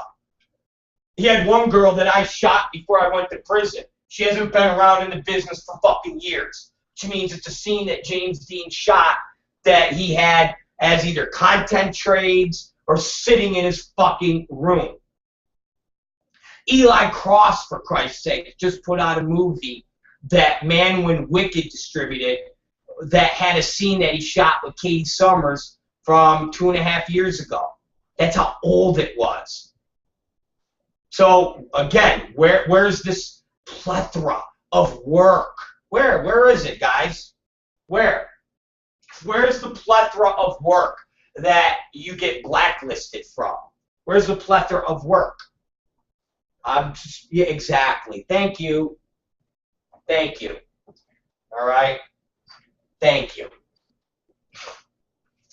Fucking dummies you people are. You're dummies. If you would just answer the fucking question, it would satisfy me, and I could fucking go on my merry way. But you never will. You people never will. You will never answer the real questions that I have that are very simple. Manwin is the root of everybody's problem. You all talk about the tube sites, but yet you continue to work with Manwin. Cool. And then you all should shut your fucking mouths, take their fucking money, and get on with your life. And everybody does it. There ain't a person in the business that's not taking money from fucking Manwin. Even the biggest fucking people like Mike South, who if you go to his site, he's got a nice link on the top of his site that will take you to Manwin-owned sites. Sorry to break everybody's little bubble. Okay? Sorry. But that's the facts. So, everybody needs to quit this bullshit, and especially Adult DVD Empire, who looks unbelievably pathetic when they're using digital playground pictures to advertise to shit on Manwin. That's the most pathetic in the grand scheme of payforyourporn.com or .org. So when a company uses the very company that they're shitting on as promotion, that's when you know the business is completely fucked. So ROB Black Show, we're going to take a break for a 0.2 of a fucking second. And we're going to listen to a little Salad Fingers right now. We're going to listen to a little Salad Fingers. And we'll be right back with a little closeout until we get into the news that we can use. Amazing guy has got to piss again. So instead of having just silence, we'll have salad fingers. Do we have salad fingers? Oh, we do. Hello. I like rusty spoons. And I like to touch them. The feeling of rust against my salad fingers is almost orgasmic. I must find the perfect spoon.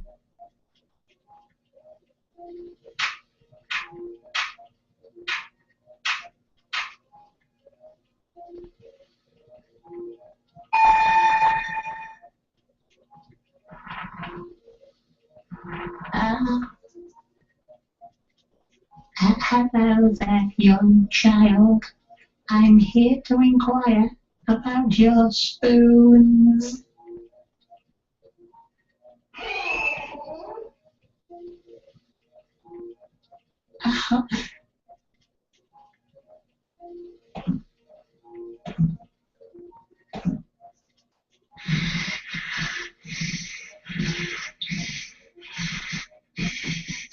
Might I ask where you keep the spoons?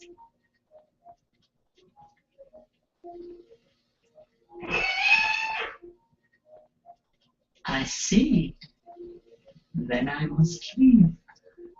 But first, I'd like to caress this rusty kettle. Oh.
I'm looking for a bitch who will see me right.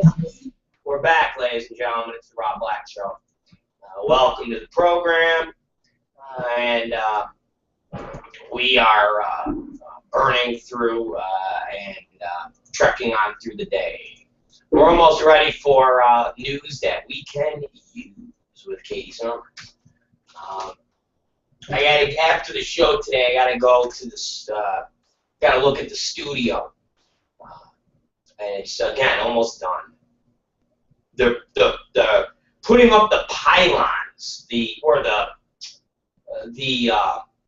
the fuck are they? They're like pillars. Seriously, they're like pillars, like fucking pillars. I don't know how to explain pillars. They're fucking pillars, like White House pillars, but they're not White House. They're not white. They're fake wood. That's how I describe it. They are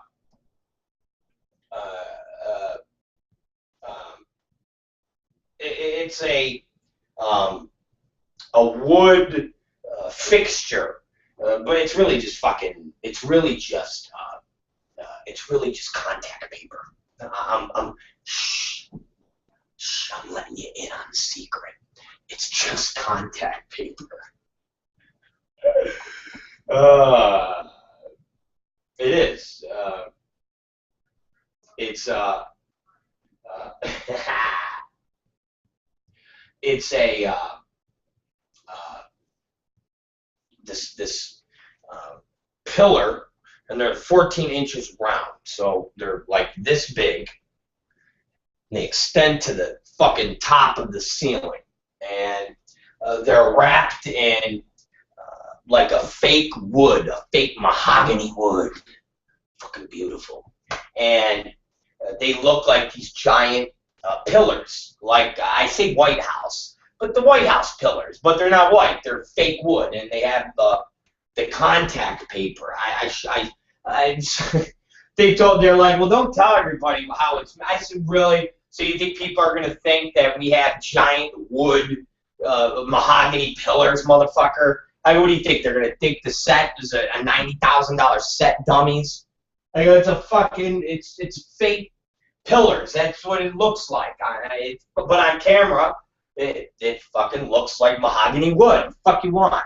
So anyways, I gotta go and check that shit out and adjust the settings on all of the chairs and desks. Big desk that's it's like a glass top. And it's big. It's like oval shaped, kind of, and it's like thick. Say, I don't even know if you would say it's glass. It's more like a thick. It's almost like it's like a plastic, like a thick.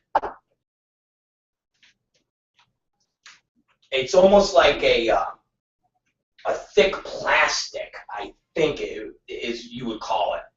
Okay, it's like a thick. It's like a.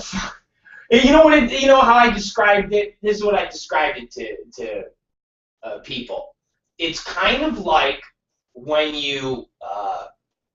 It's kind of like when you go into a convenience store that's owned by a little gook. And I'm sorry, I didn't mean to say gook. I apologize. I'm apologizing. I apologize for being insensitive. That's wrong of me. Let me finish. Let me retort.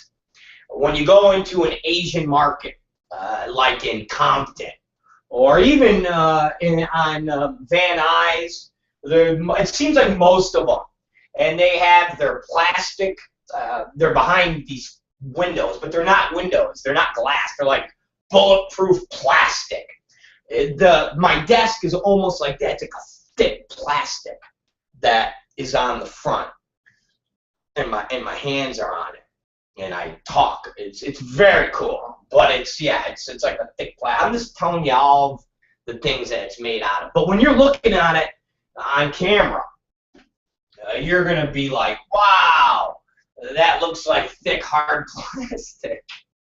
But, yeah, so I got to go and make sure that's all set up and looks pretty and nice and charming. And wait till you guys, I'm telling you, wait till you guys see the set. You guys are going to get blown away by the fucking set. All of what we've been doing for the past year has really just been the warm-up act. It is. It's really been, it's been the warm-up. And now we're getting into the big time, and it's good because it shows a big leap. I mean, it was all strategically planned to the extent of don't blow your load too fucking soon. Don't fucking give them everything. Not really, but we had to get a place where we could build this shit, and then we had to kind of get our shit going, but everything's been going really good this past, I'd say 6 months. I'd say probably the last 6 months, everything's been fucking really jamming, from the books to a couple writing things that we've been doing. I call them comedy bits that I've been doing with some people in the mainstream world. That the agent that I've talked about, Peter Young, hooked us up with just some things that were done that have been on the QT, so to speak, that have been paying off. And so now the position to actually put together what we're putting together makes sense, and it works, and we're able to do it in a way that will, you know, I don't know, fucking take it to that different level. When you guys see the set, and you even see me in a nice fucking little suit, you're going to be like, what the fuck? What? Yes. And it will be quite interesting and quite entertaining, and you will love it. So I got to do that after the show. I got to, soon as the show's over, maybe a half hour after the show. Anyways, I got a lot of things going on, you guys, in the world today, and we're going to be getting to that very soon. I was looking on porn world and seeing if there's anything new, and there really isn't.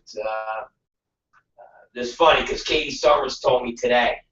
She said, you know, I haven't looked on any of the porn sites in a couple days. And I said, yeah. And she goes, it's pretty amazing that there's nothing going on. She said, there's just nothing going on. She said, I would have thought that there would be some excitement or, you know, new wrinkles with shooting. She goes, there's nothing. She said, how is it that there's just nothing going on? I said, well, hon, what the fuck do you expect? What do you expect, shit to change? What do you expect, something to change in the past week since you've been on online looking at porn stuff? She's like, well, no, but it's definitely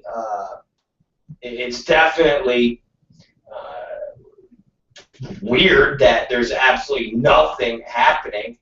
I said, well, weird as you think it is, it's not that weird because there's nothing going on. There's never anything going on. And this is the business. It's exactly what you imagine it is. Fucking lame. She goes, okay, well, she goes, that sucks. I said, well, what do you want from me? So yeah, she's all distraught that there's nothing going on. I go, well, nothing exactly. Of course, there's nothing going on. But when you look at the industry as a whole, I think the Axeman is really the only one that's doing anything relative or relevant in the business right now. He is shooting up a storm. He continues to shoot up the storm, and he will continue to shoot up the storm. As long as that Manwin money keeps flowing in, which there is no sign that it's going to stop, then he will be shooting for a very long time. So hats off. And that's it.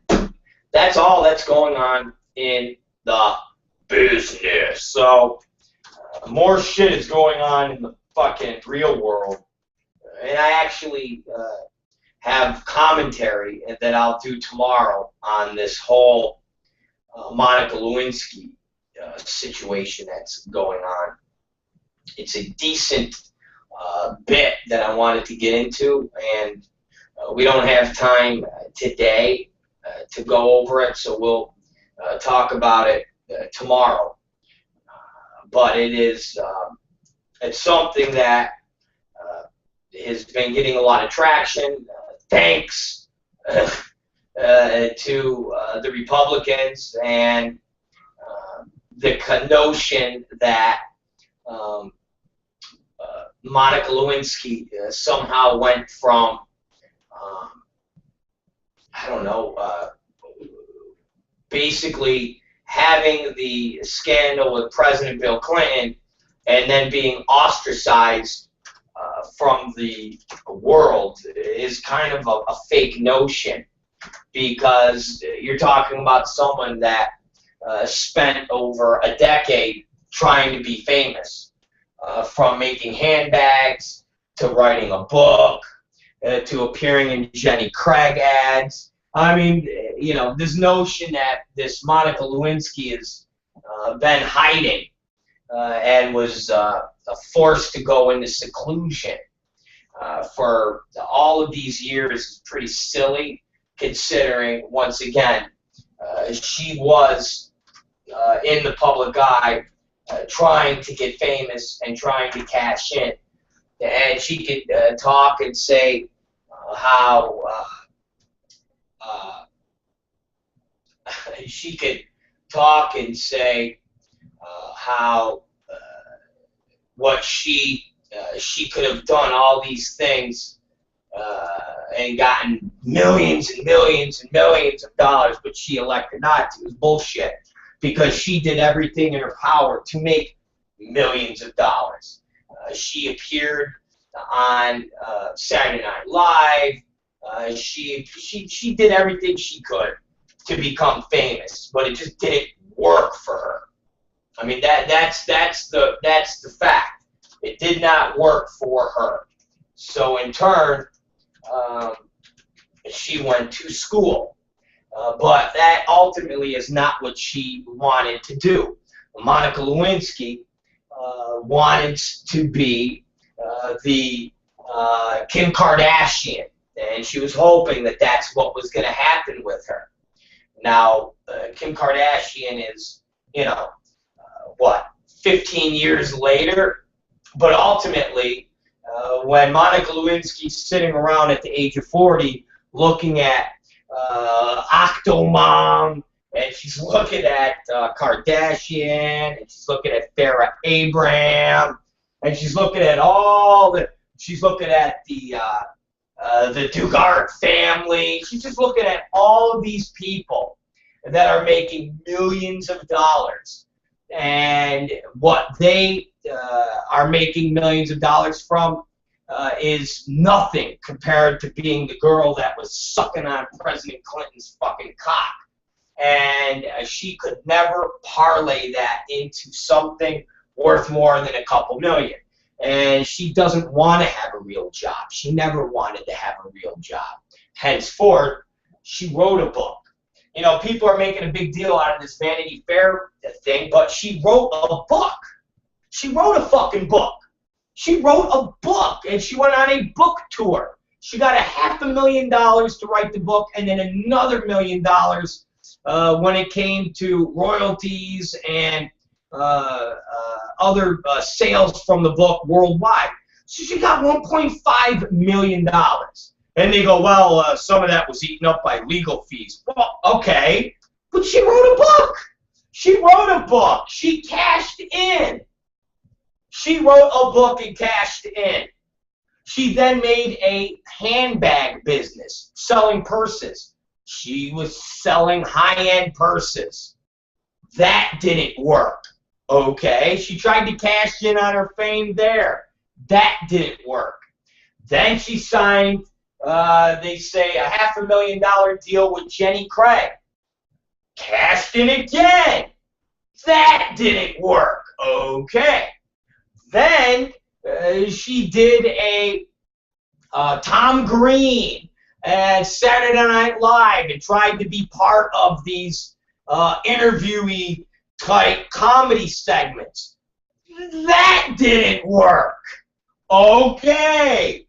It's like she's done all of these things to try to fucking cash in on who she was and what she did. And none of it fucking worked. So what did she do? Oh, I'm going to go to school now.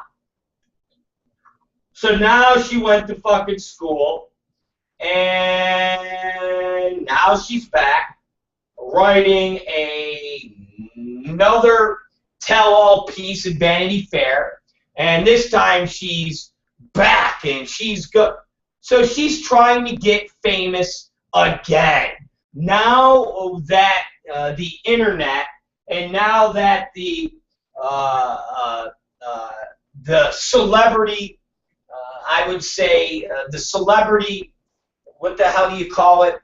The celebrity vibe of making any asshole into a celebrity and they can make money from is so relevant now that she's back going, hey, I can now maybe get a reality show, or maybe somebody will offer me millions of dollars to do a porn, or maybe somebody will offer me so now she's back to cash in on what she failed at doing a decade ago.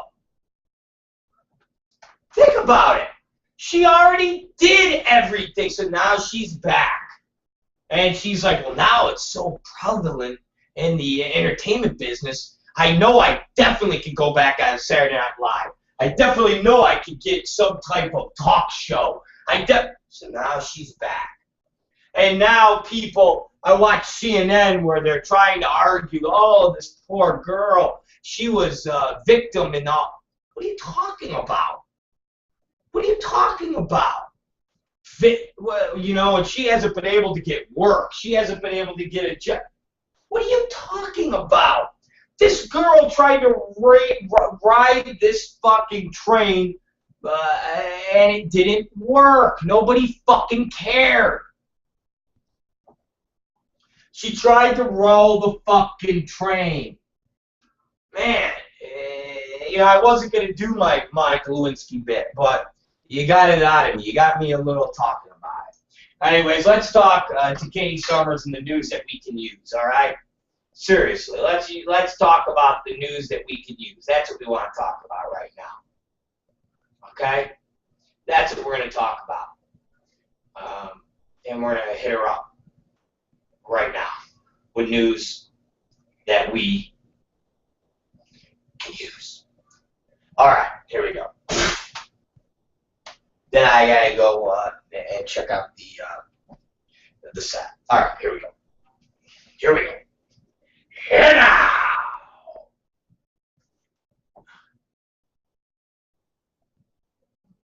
Here we go. Here we go. Remember, everybody, depending on where you're watching from, and I know most people watch on Adult FYI or the Rob Black Show, but if you happen to be on the YouTube, click over to the Adult FYI and the Rob Black Show and the other places where the show airs, or you will not see Katie Summers. So let's go there right now. Right now! Here it is.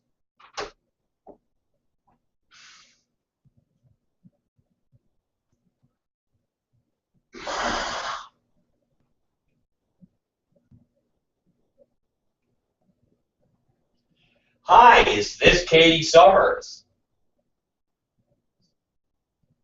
Hi, yes, this is Rob Black, and this is Katie Summers. We would like to have a little news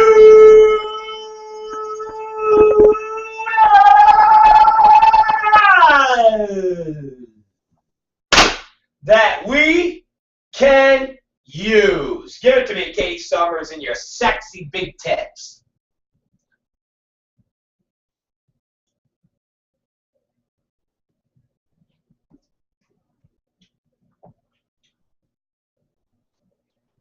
Uh-oh.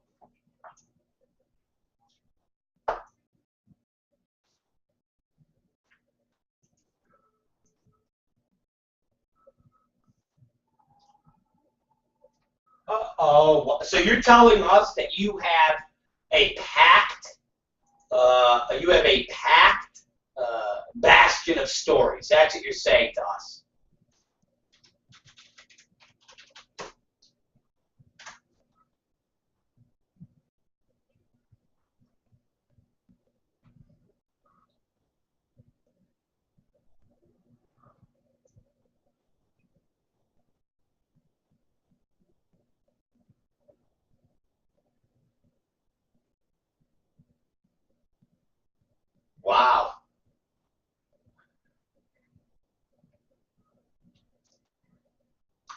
Wow.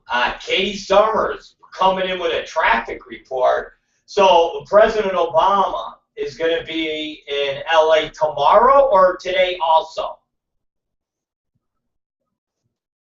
Wow. I did not know that he is in LA today and tomorrow. Why? Does it say why he's in LA or just campaigning?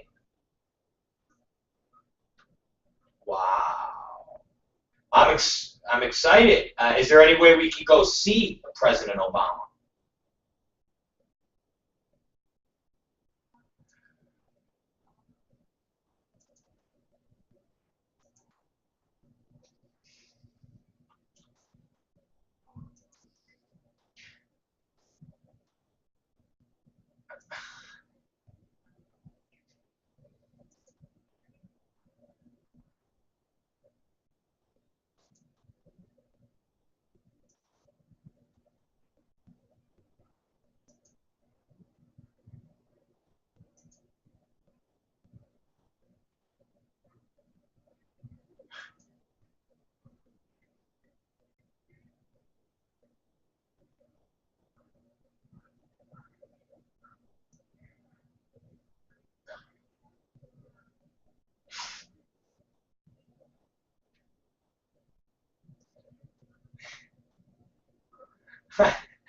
So basically, ladies and gentlemen, what Katie Summers is saying is just don't go into downtown LA today, okay? Stay the fuck away from to LA. If you're in the valley, don't go over the hill because basically the president is in town and he's gonna hijack the traffic and shit's gonna get fucked up. So don't go into LA today. Just avoid it at all costs. Thank you very much.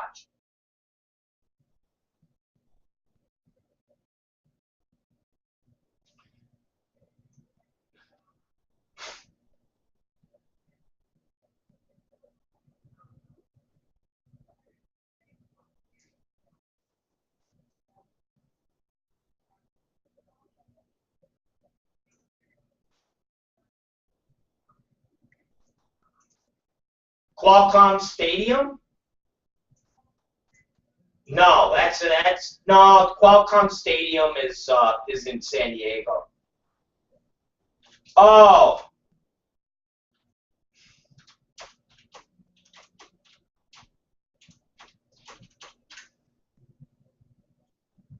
I got you. You're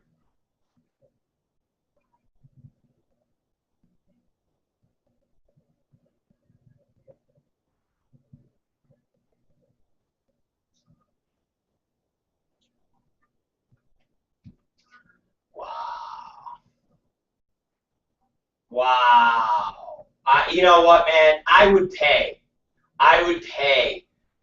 big money to go hang with the president because I guarantee you they're having also a fun. I bet you they're having a big fundraiser too, where you could pay like $20, $30, $40,000 a piece and just hang out with them at like a dinner, like where you can hang out with them and talk to them and shit. I guarantee you because they do shit like that.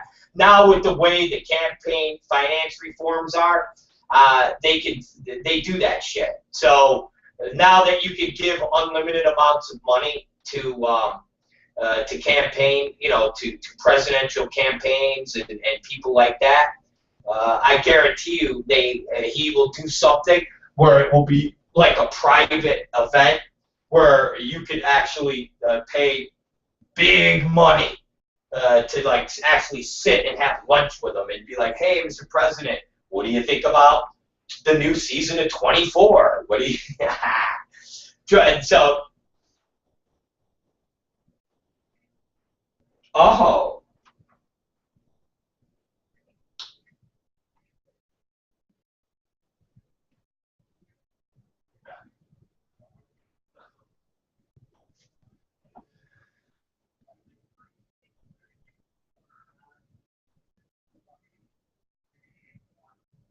wow, man, I want it. But that's if I had money like that.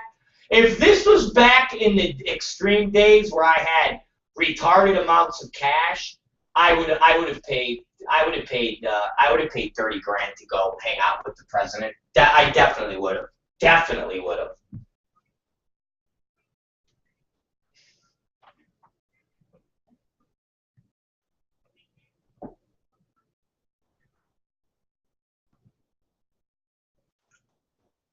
Yeah.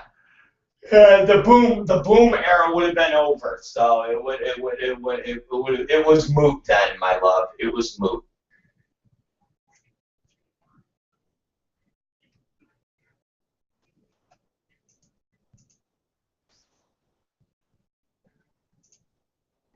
Oh, I know. Please, if we had redos in life, there'd be a lot of different things. Trust me, hon. I love you, but if we could do redos, a lot of things would be different.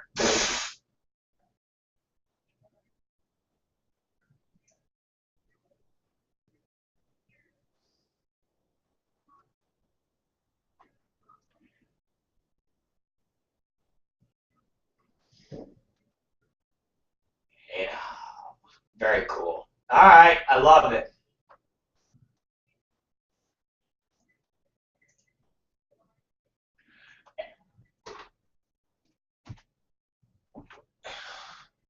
And you know what that baby's name's gonna be? Good luck, Rob.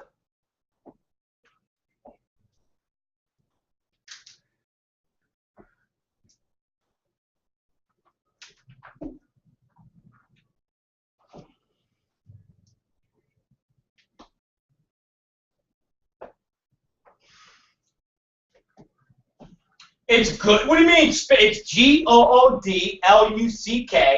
and then Rob. Good luck, Rob Zakari. That's his name.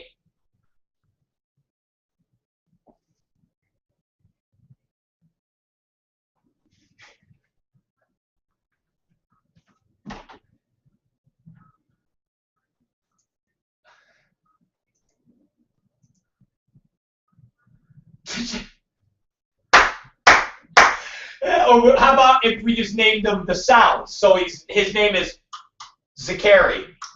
Rob's. It's just Zakari.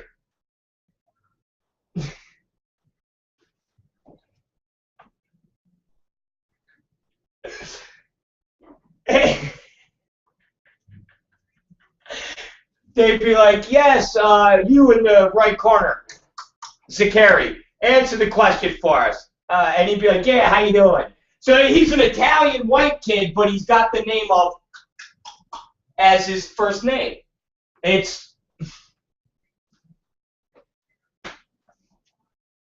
oh,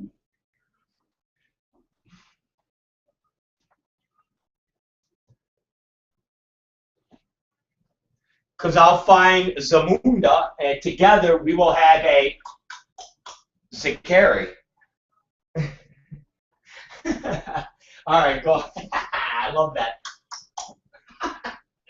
All right, go. That's the best. Yes, hi. What's your name? I'm sorry. I'm sorry. Okay.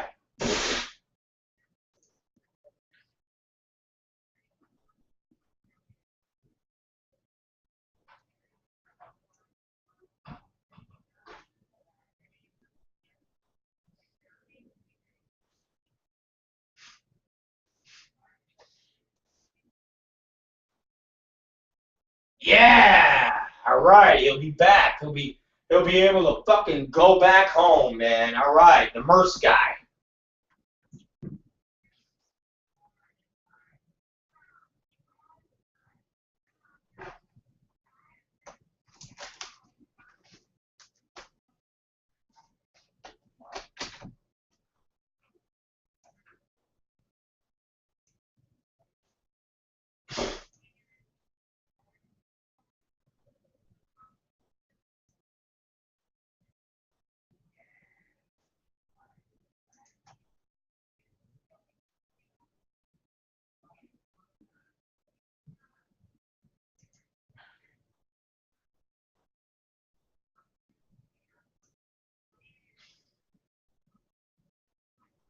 Merce.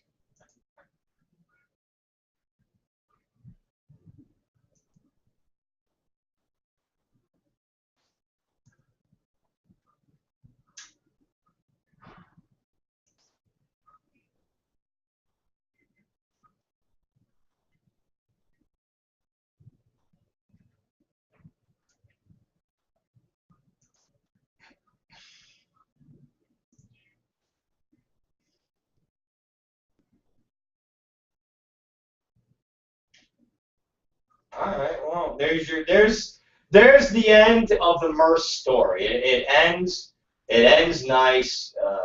He's all cool. No more Merce, and life goes on. Okay. So that's good. Well, that's good news.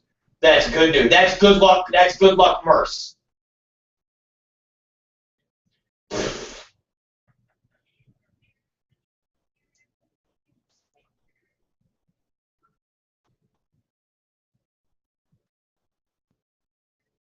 Oh, jeez.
And that was a public service announcement from Katie Summers about getting your kids vaccinated for polio.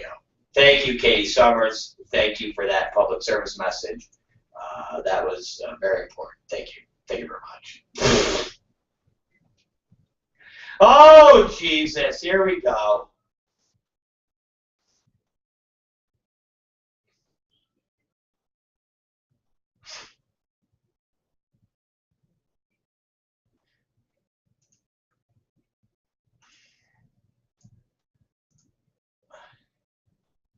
Oh, shit. I remember that.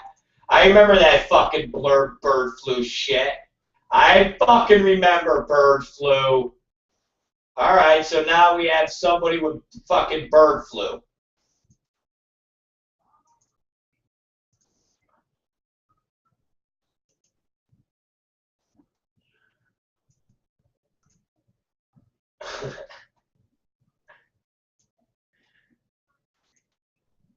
Oh, shit.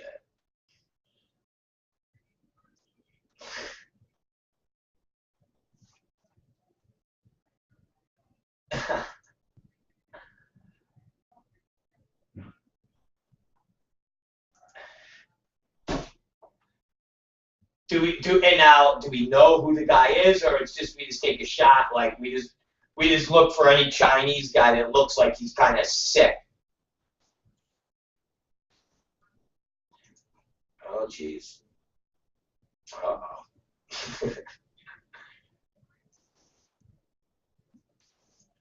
Oh, Jesus. Uh-oh.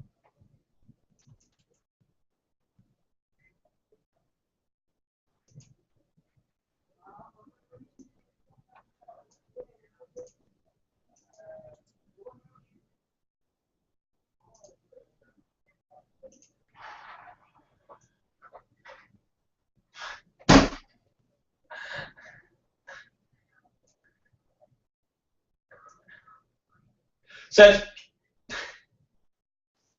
it's kind of like H to the is a H to the is a Z to the Zizzo, or not guilty, he who has feel me, right? The Jay-Z song. Okay.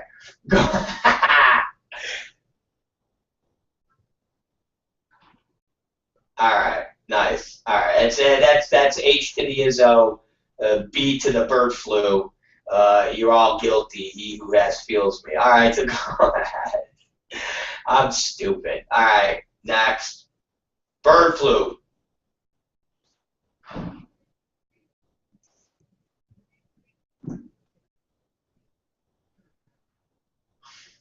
Herpes.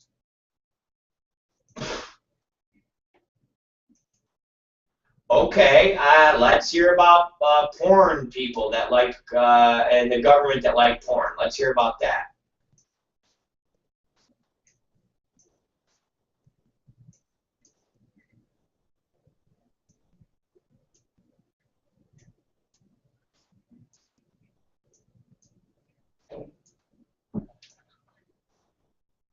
Uh-oh.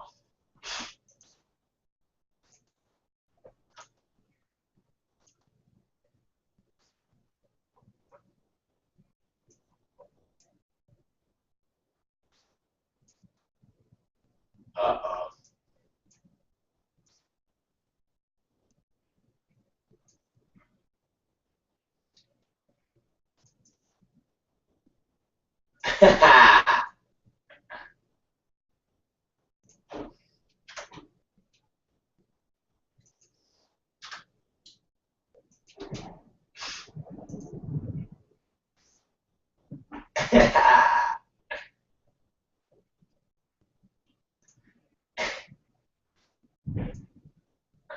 Yeah, I want to know. I love it.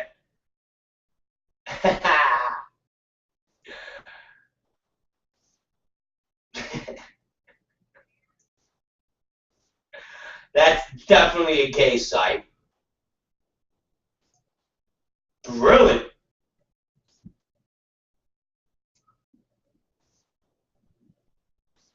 Wow. Normally they call bears.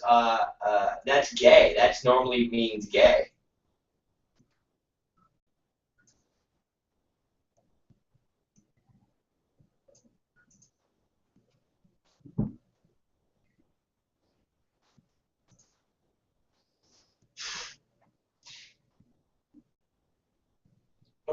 What? Oh, yeah, yeah, yeah. Yeah. Okay, I'm down. I'm down.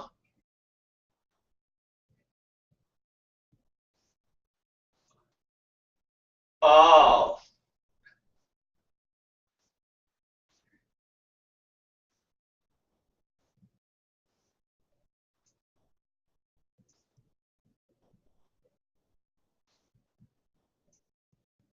I got ya. Okay, so then it's not.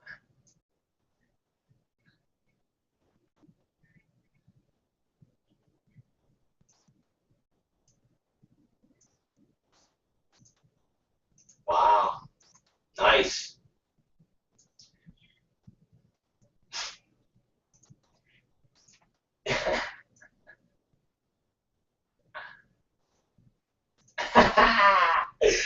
I love it. I love it. He's fucking jerking off. Yeah, basically the guy can't jerk off at home because his wife is probably uptight, so he's got to fucking have all the stuff at the office, and he jerks off at the office. It's all good. 10 years.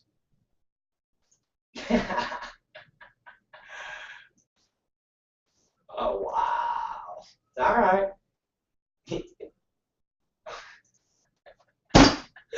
I love it. That's awesome.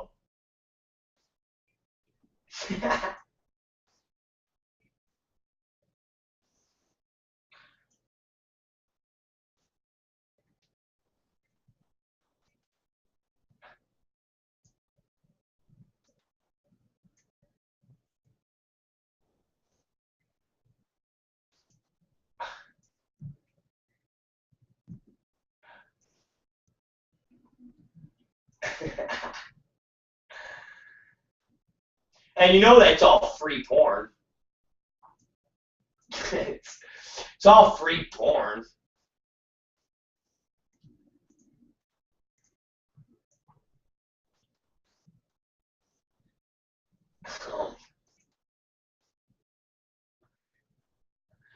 Kay Summers loves free porn. Oh my god.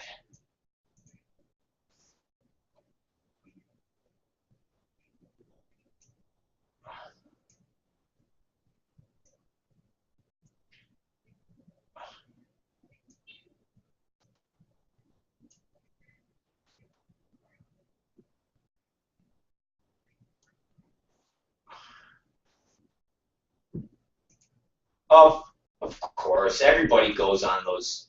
Everybody goes on those fucking. Everybody goes on the free fucking Manwin tube sites. Everybody does. They're all full of shit when they say they don't. Everybody does.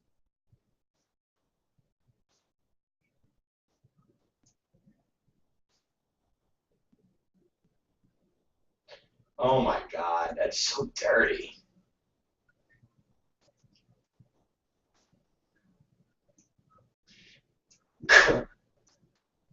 Girl on girl action, yeah.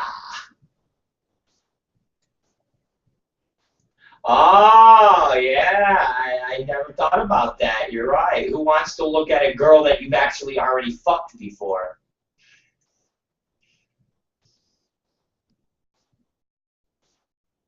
I know her pussy stinks like fucking raw fish.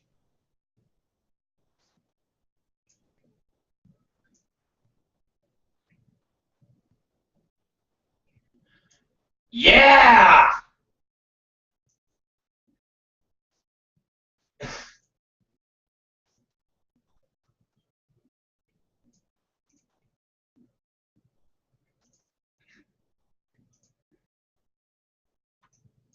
Oh my God.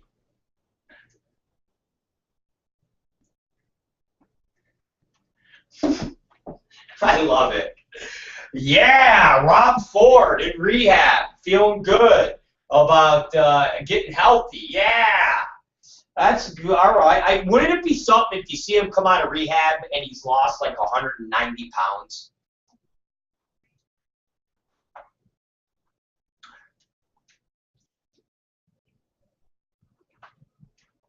Man, that's classic. My question is, why did he have to go to rehab in Chicago? Or wherever the hell he's at rehab.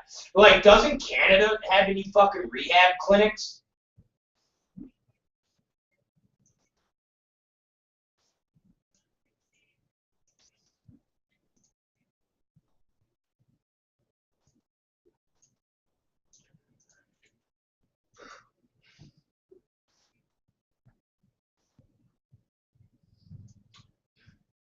I got you.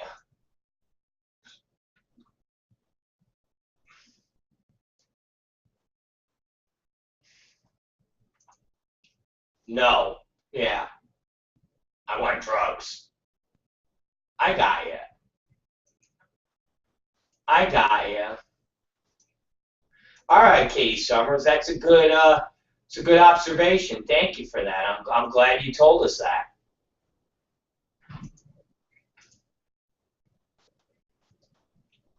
Rob.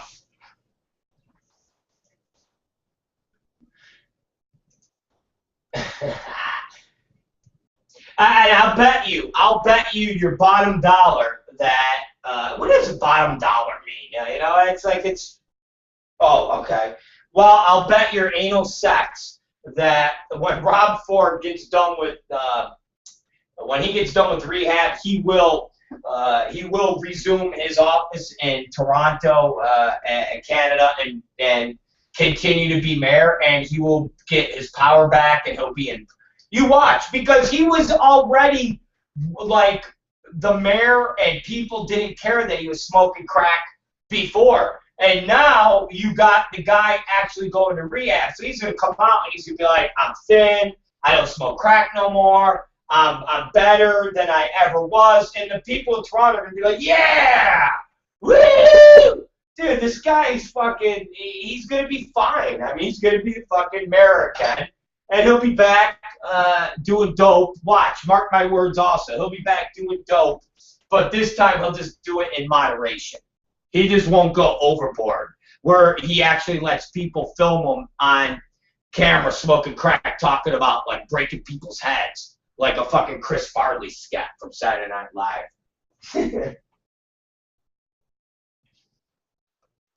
All right, so give me another story. That was a good one about Rob Ford. Oh no.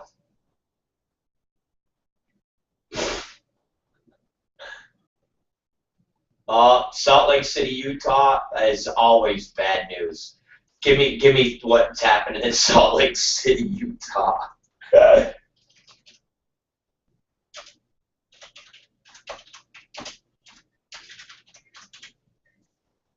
Oh, jeez.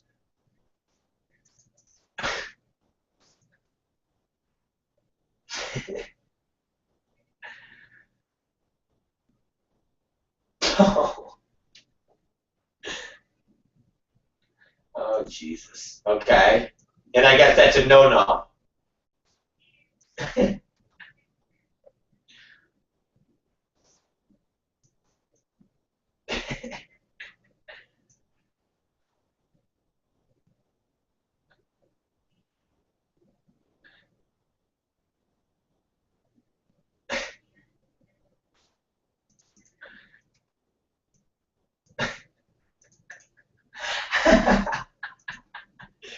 Okay. And was with was the officer like, excuse me, could you take your hand and finger out of that woman's vagina so we can talk to you guys for a minute?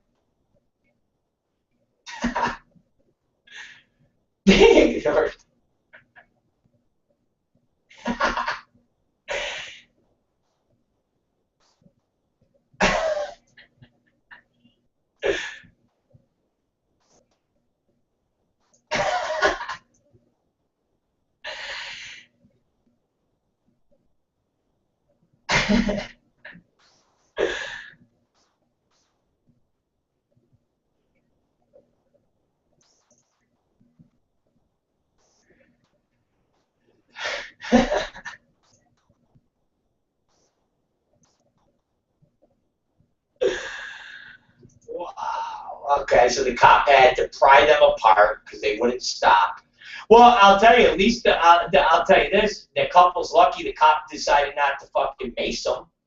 If this was in Los Angeles, they don't fuck around in L.A. They would have maced this couple. They'd have been like, "Excuse me, you guys need to stop." Couple would have been like, "Fuck you, cop." They'd have been like, "Okay, no problem," and they would have maced the couple, and then they would have took out their billy clubs and beat the shit out of them. They would have broke the guy's dick off. They would have broke the guy's hand in the girl's pussy. That's what they would have done if it was in fucking L.A. So they're lucky it was in Utah. They got lucky, these motherfuckers. Well.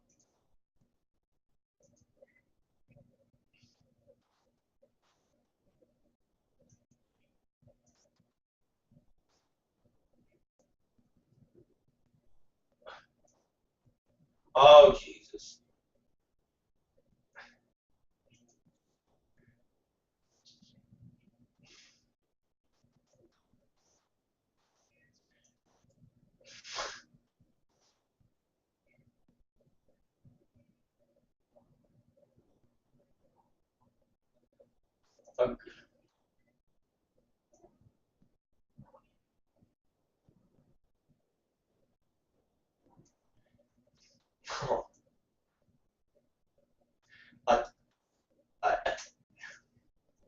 So there's a topless book club in New York City.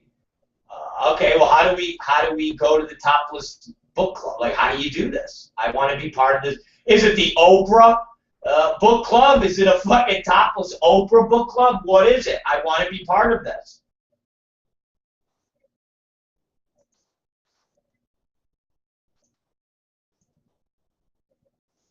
It's a long name. I don't even know if I could pronounce that name completely. It's too long. It's the Naked Book Club. That's it. The Naked Titty Book Club. That's what it is.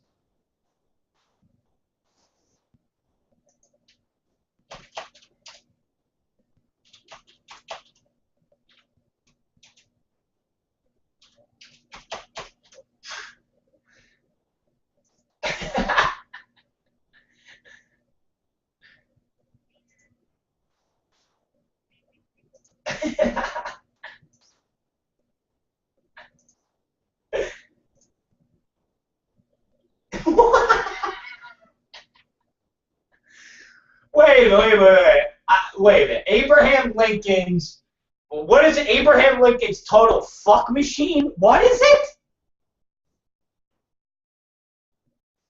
Abraham Lincoln presidential fuck machine.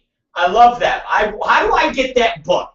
Look that book up. I want that book. I want the Abraham Lincoln Presidential Fuck Machine book. That sounds like a great fucking book. Oh, Jesus.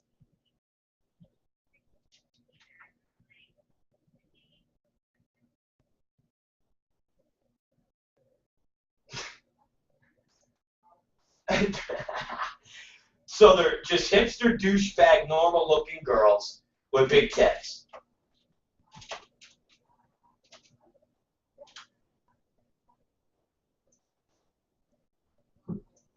Do they have hairy armpits? Because sometimes the people that do that shit where they're like, you know, I'm so proud of my body, and, you know, the body is a beautiful thing, and I should be able to just go into McDonald's and buy food with my boobs hanging out. They're normally the girls that got fucking hairy armpits and fucking, you know, they're like, my chest is the same as a man's chest. Ugh. And you're like, no, honey, it's not. You got giant, big fucking titties flopping around.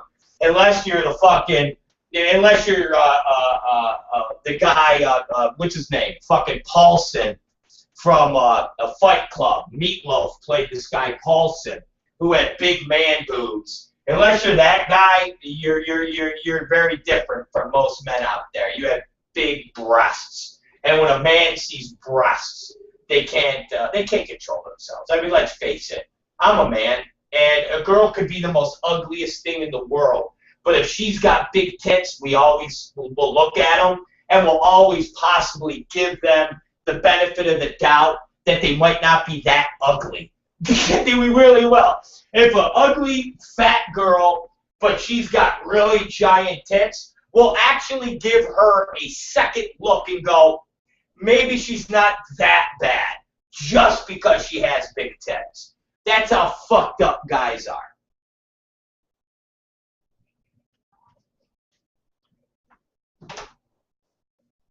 Yeah. Yeah, not good, not good. All right, give me something else. Get it out of there!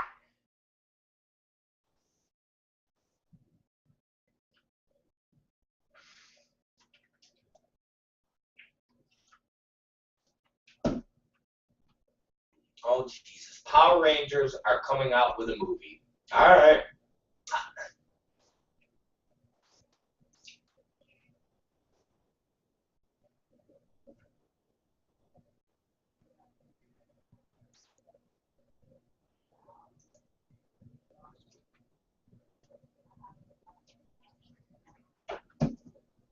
I never really got into Power Rangers.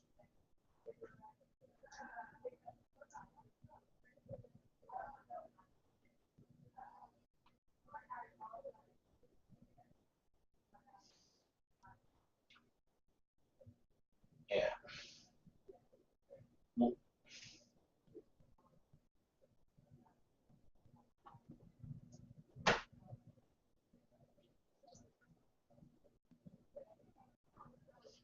Ah.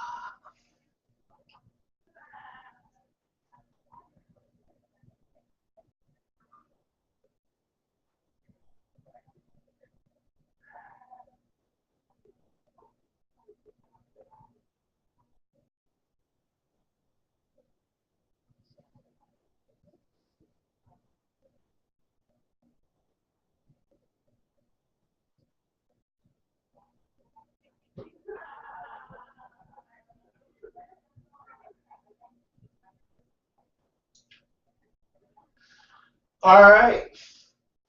What? Yeah. All right. Hey, let me ask you this. Are you excited? If you're excited about Power Rangers, are you excited about the new Teenage Mutant Ninja Turtles movie that's coming out? Okay.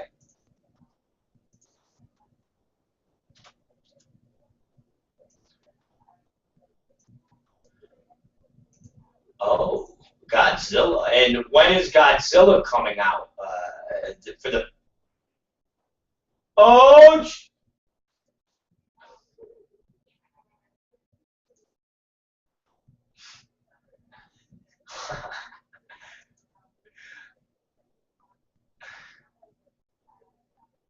Oh my God. And so, ladies and gentlemen, you heard it here. Katie Summers, if she can find a giant lizard costume, she said she will go to the Godzilla premiere dressed as, I would presumably what you're saying is you want to dress like Godzilla.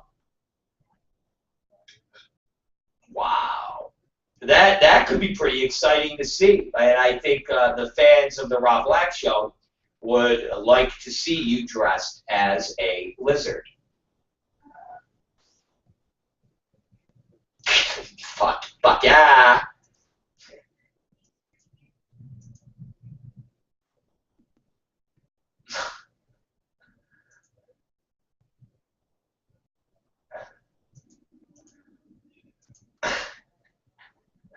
All right.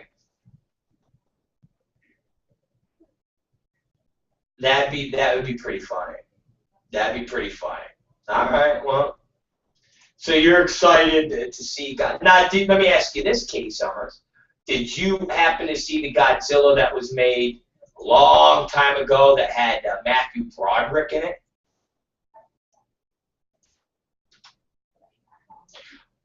So you've seen the original one that looks like it was made on a a toy train set. Like you've seen those ones.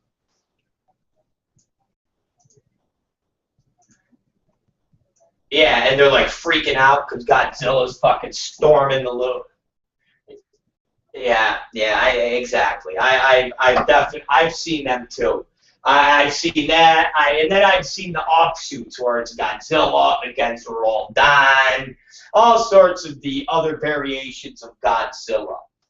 I actually used to have a Godzilla a toy. It was probably 2 feet tall, or maybe, yeah, about 2 feet tall. It was a plastic Godzilla, and it had a lever on the back of its neck, and if you pushed it down, a red like fire, a plastic red thing would come out that looked like fire, and it would come back like that, and it would like shoot fire, and his tail, you could wag his tail would break shit, and it would come off also.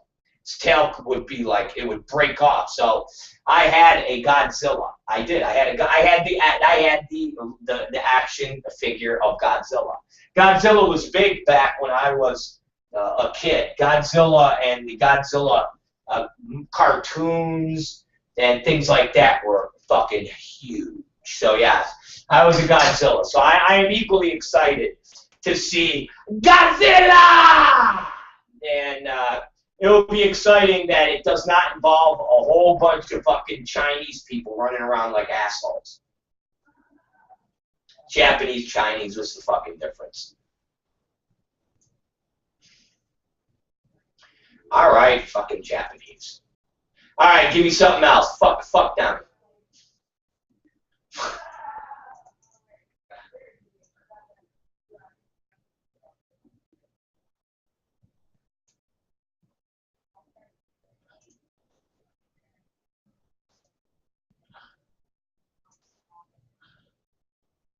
Yeah, the largest voting. India has the largest voting group going on right now. Over 1 billion people are registered and will take place in their voting process.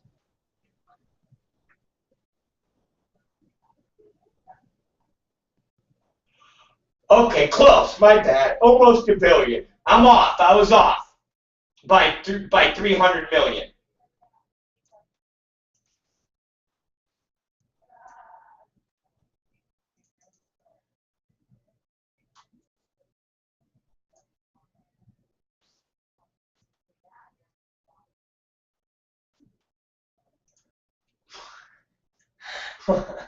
So the Indians made a hologram of their one of their presidential candidates that are running for office, and he just pops up at events.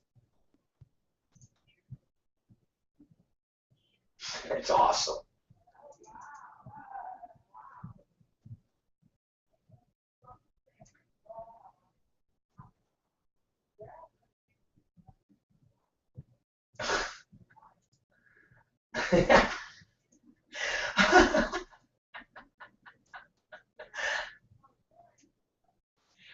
So he.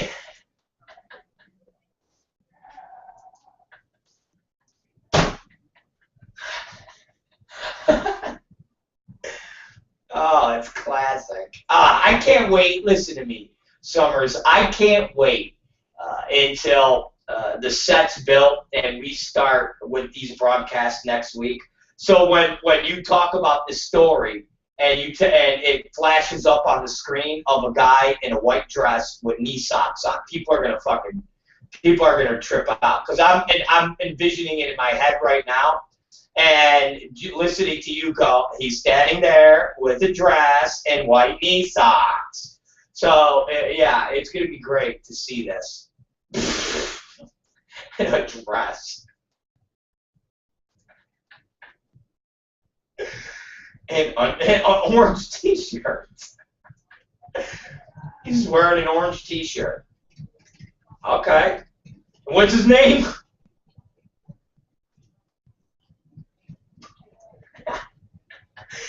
Narendra Modi. He's chilling with his fucking white dress. Blue dress and white knee socks.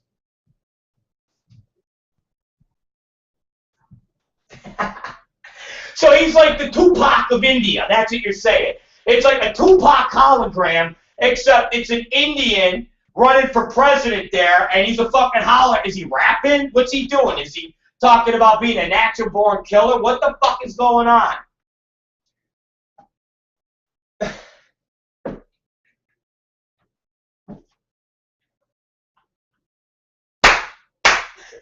All right, he's doing it 800 times. He's way cooler than Pac.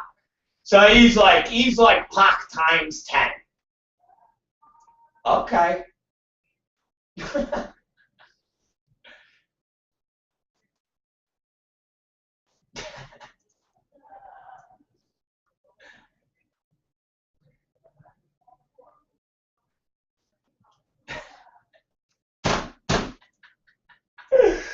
Oh man, he's gonna make sure there's toilets in every single household. Wow, what a fucking platform. Think about it, man. Here in America, we're worried about jobs. We're worried about fucking tax credits. We're worried about things that at the end of the day, Indians, they got to worry about a fucking toilet, ladies and gentlemen. How's that? We're sitting here bitching that our president only created 9 million new jobs since he's been in office, and we're all like, you suck, Mr. Obama. And the fucking Indians, they just want fucking toilets in their fucking house. Mr. President, we only got 9 million jobs. You promised us 10 million. And he's like, hey, you all got fucking toilets, don't you? Oh, man. All right, well, he is definitely the Tupac. The Tupac's talking about spreading gangster love, and the Indian president is talking about spreading fucking toilets, for Christ's sakes. Hey, do you think he could maybe stop some of that rape that goes on over in India, too? I think if he threw on the no women anymore will be gang raped while they're just walking down the street to the grocery store. I mean, India, ladies and gentlemen, India is a place where gang raping Indian women is a common practice. And when they go to the authorities, they're like, yeah, what do you want? That's what we do here. We just rape. So, like, women, they go out to, like, Ralph's. They're going to the grocery store, and all of a sudden, like, 7 guys gang rape them. And they get done, they brush themselves off, and they continue to the grocery store. So rape is a big deal in India. And when I say a big deal, not to snuff it out, just it's a big deal to rape somebody. It's rape parties. And to possibly have their president provide them toilets. Well, Katie Summers, thank you for giving us that story about the fine people of India. Go for it, India. No wonder why they all work at 7-Eleven. But you would too if your option was You can come to America and work at the convenience store or stay in fucking India where there's no toilets and women are raped at the rate of, I think they said, every 20 minutes a girl in India is raped. Wasn't that the stat we saw? Okay, my bad. All right, continue. That's a great story about the Indians. Oh, my God.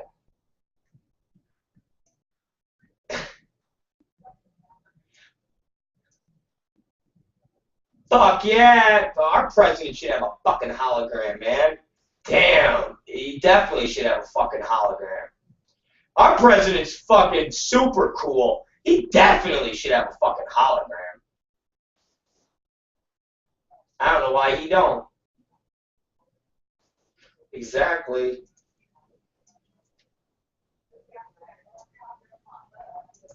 That I don't know. That's a good question. And if I had $34,000 to go to that fucking fundraising dinner, that's the first thing I'd say. He'd go, yes, what's your name, Rob? Rob, Mr. Zakari? Sure. What do you like to know? And I would say, you know what, forget all these people with their economic questions, Mr. President. He would go, oh, really? What do you want to know? Where's your fucking hologram, bro? All right, where's your fucking hologram? And he'd give me a high five. He'd be like, exactly. I was thinking the same thing. That's exactly what I would ask my man Obama. Where's your fucking hologram? If Pac's got a hologram, you definitely should have a fucking hologram. All right.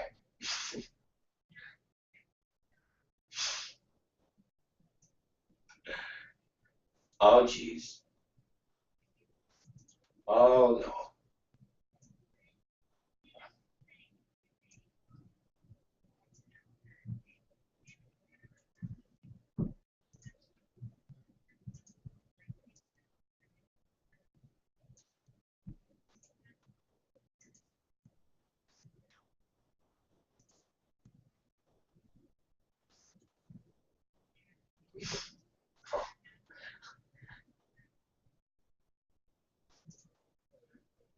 Oh, jeez.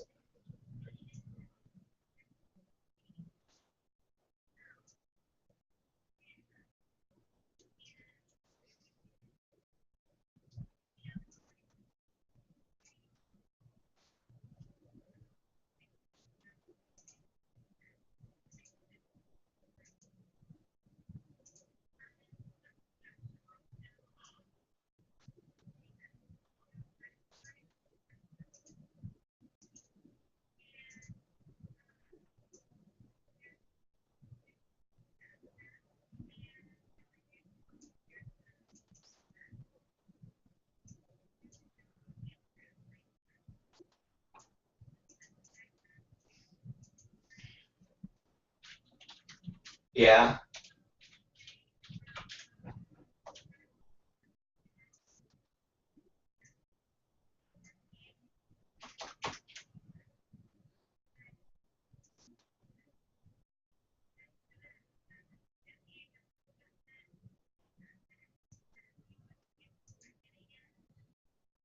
Oh, okay. Well, I don't know. It still sounds kind of dangerous.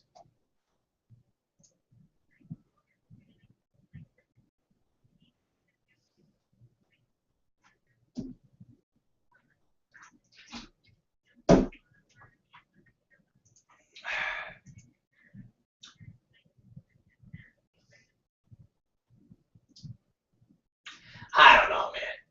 It still sounds dangerous. It still sounds. I don't know. I I know.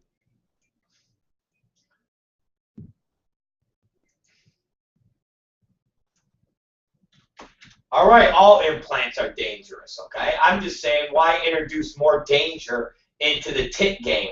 We're fine with the one dangerous tit things that we have. Why introduce more things that can endanger tits? Just leave the tit thing that we have alone now and call it a day. That's all I'm saying. That's all I'm saying.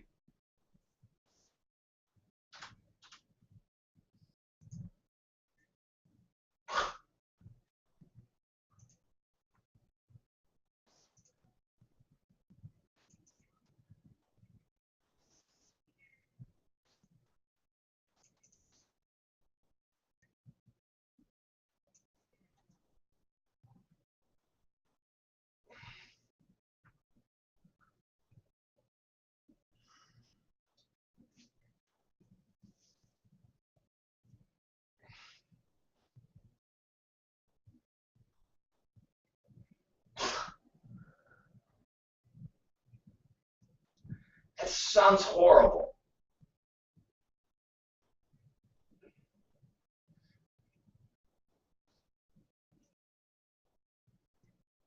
You're right. You're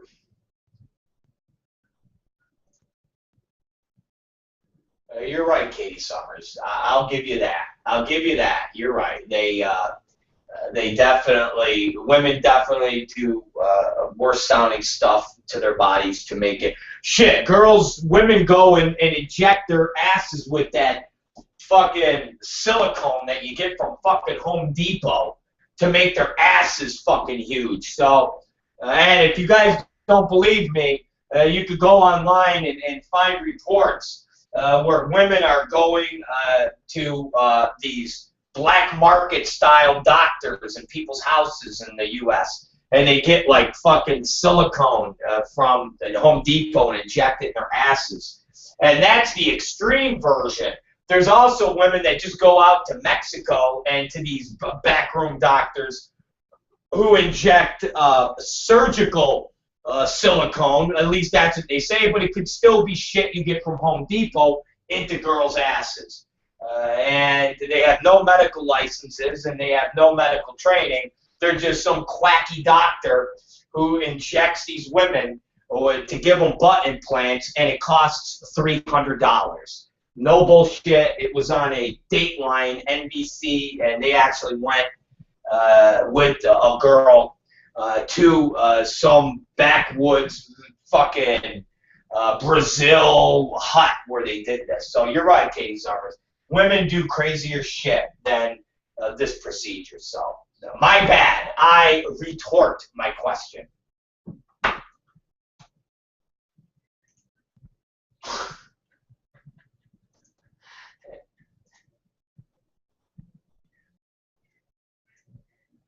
Oh.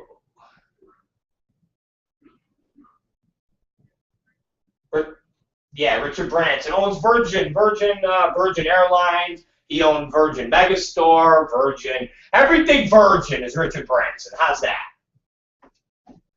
There you go.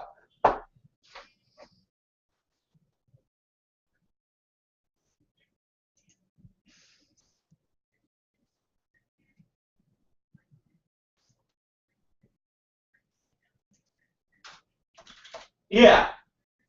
Yeah. Okay.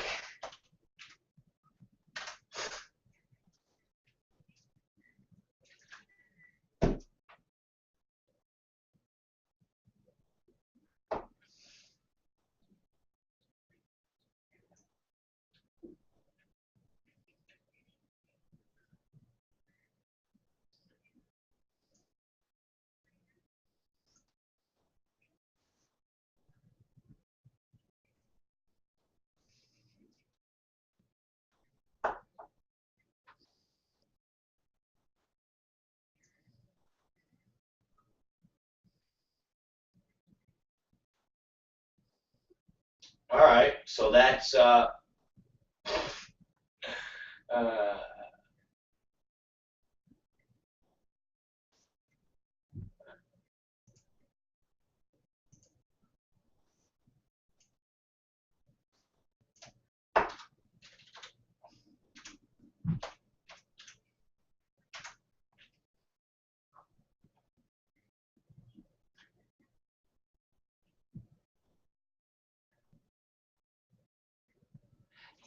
yeah, you know what? You're right, but I don't know, man. I don't like to fly on an airplane as it is. I'm not down for airplane travel, and I feel uncomfortable flying a commercial airliner from New York City to fucking LA in like 32 fucking minutes because the airplane's going like the speed of fucking sound. I don't know. I'm just not comfortable with that. I'm a little uneasy with that. I get it. That is something that sounds awesome, but then the fuck, man, you Jesus Christ, they can't even find a goddamn Malaysian airliner that crashed in the fucking water, for Christ's sakes. They don't know if the fucking airplane was sabotaged by the pilots. think about what could go wrong if you got a pilot in an airplane that's going like 8 trillion miles an hour. I don't know. There's something about a doofy airline pilot controlling a plane that fast. It's almost, to me, you need like military personnel to fly something like that. I'm sorry. I'm sorry. Okay, I'm sorry. I love it. I want the airplane. Give it to me. I'm going to fly on it. I'm bad. I'm sorry.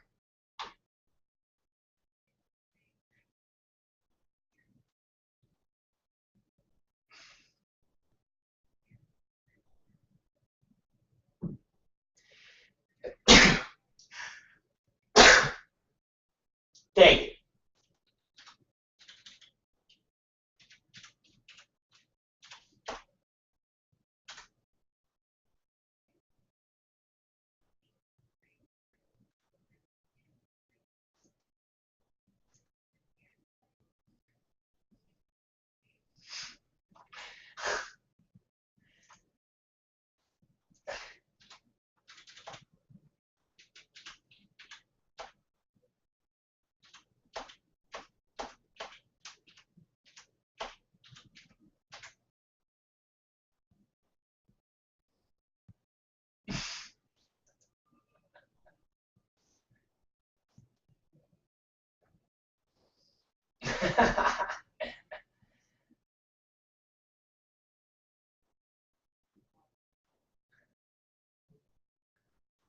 All right. All right. I'm with you. All right. I'm with you.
All right.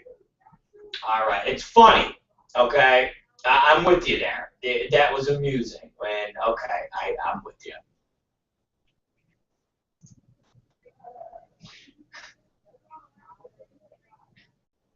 All right. What is that sound? What are you smacking your asshole? What the fuck is that? Oh Jesus, you have a drum roll. You know what? Well, I'm gonna get you for the studio. I'm gonna get you a drum. I am. I'm gonna get you a fucking drum.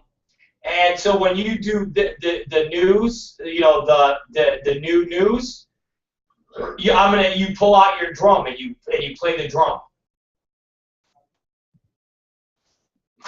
Okay. What do you know? I'm a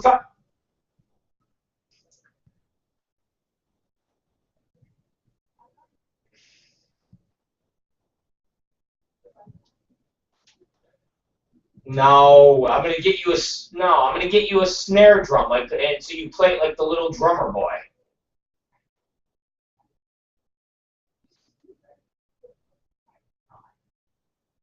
No, you're gonna be like the little bum bum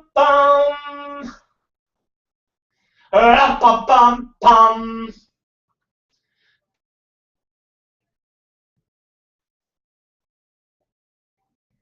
And you'll be like, my soul, bum bum bum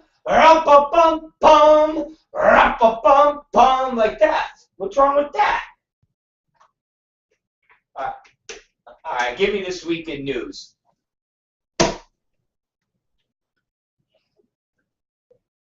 Well, all right. All right. Give the drummer boy. Give me some this week in history, and then we're signing off. Give me this week in history.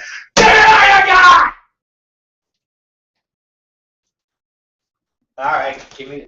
Look, I already got sticks. Byron said he's already got sticks for the little drummer girl. He just brought sticks in for you.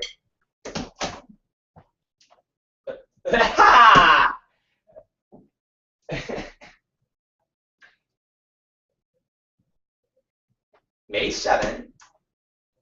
Nazis. You got Nazis somewhere?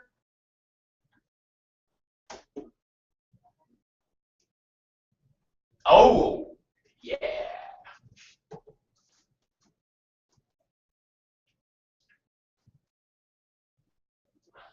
See? Yeah. There you go. Today is the day that the Germans basically surrendered to the Allies. Good stuff, good stuff, good stuff.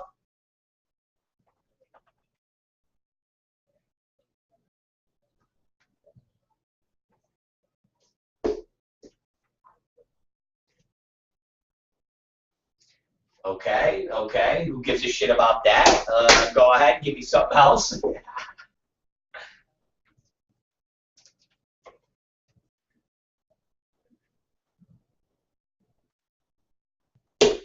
And Putin was inaugurated as Russian president on this day in 2000. And he's been president for the last 14 fucking years. That's what's great about Russia. When everybody's like, they're a democracy now. No, they're not. Well, they voted. No, they didn't. They have bullshit elections. And they have a president that's been there for fucking 14 years, assholes. And please, leave me a fucking alone. So, okay, I like that. It's good news. What else? Is that it? All right. All right, Katie Summers, that was a great news report. My pee-pee is hard. It is erect. And we are ready to sign off and to go and paint some bricks and look for contact paper. Or look at the pylons with the fake wood contact paper on it so I can be awe-inspired by the set. That's what we're going to go right now. We're going to see at the set. That's what we're going. We're going to the set.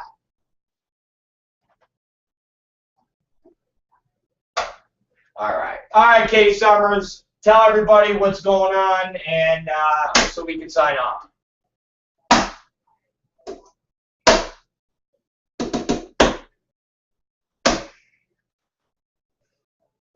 Au revoir. Bye-bye. All right, ladies and gentlemen, that was it. That's Katie Summers. That's the news that you can use. A lot of interesting factoids, a lot of interesting things that we didn't know, like the dirty fucking Indians and the hologram and the fucking toilet. So, awesome. There we go, ladies and gentlemen. It's the ROB Black Show. We'll see you guys tomorrow. At noon. All right, it's our normal time. And don't forget, you find us on adultfyi.com. You find us on the robblackshow.com.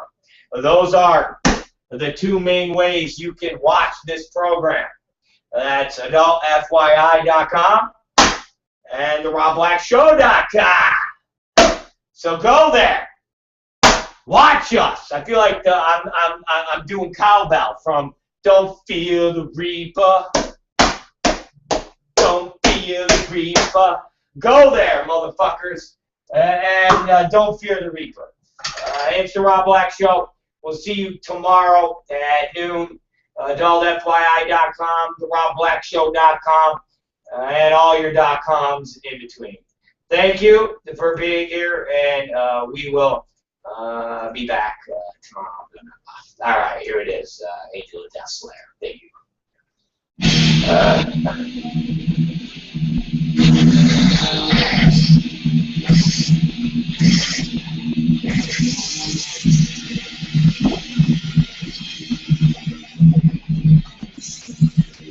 Here's the drums, King Summers.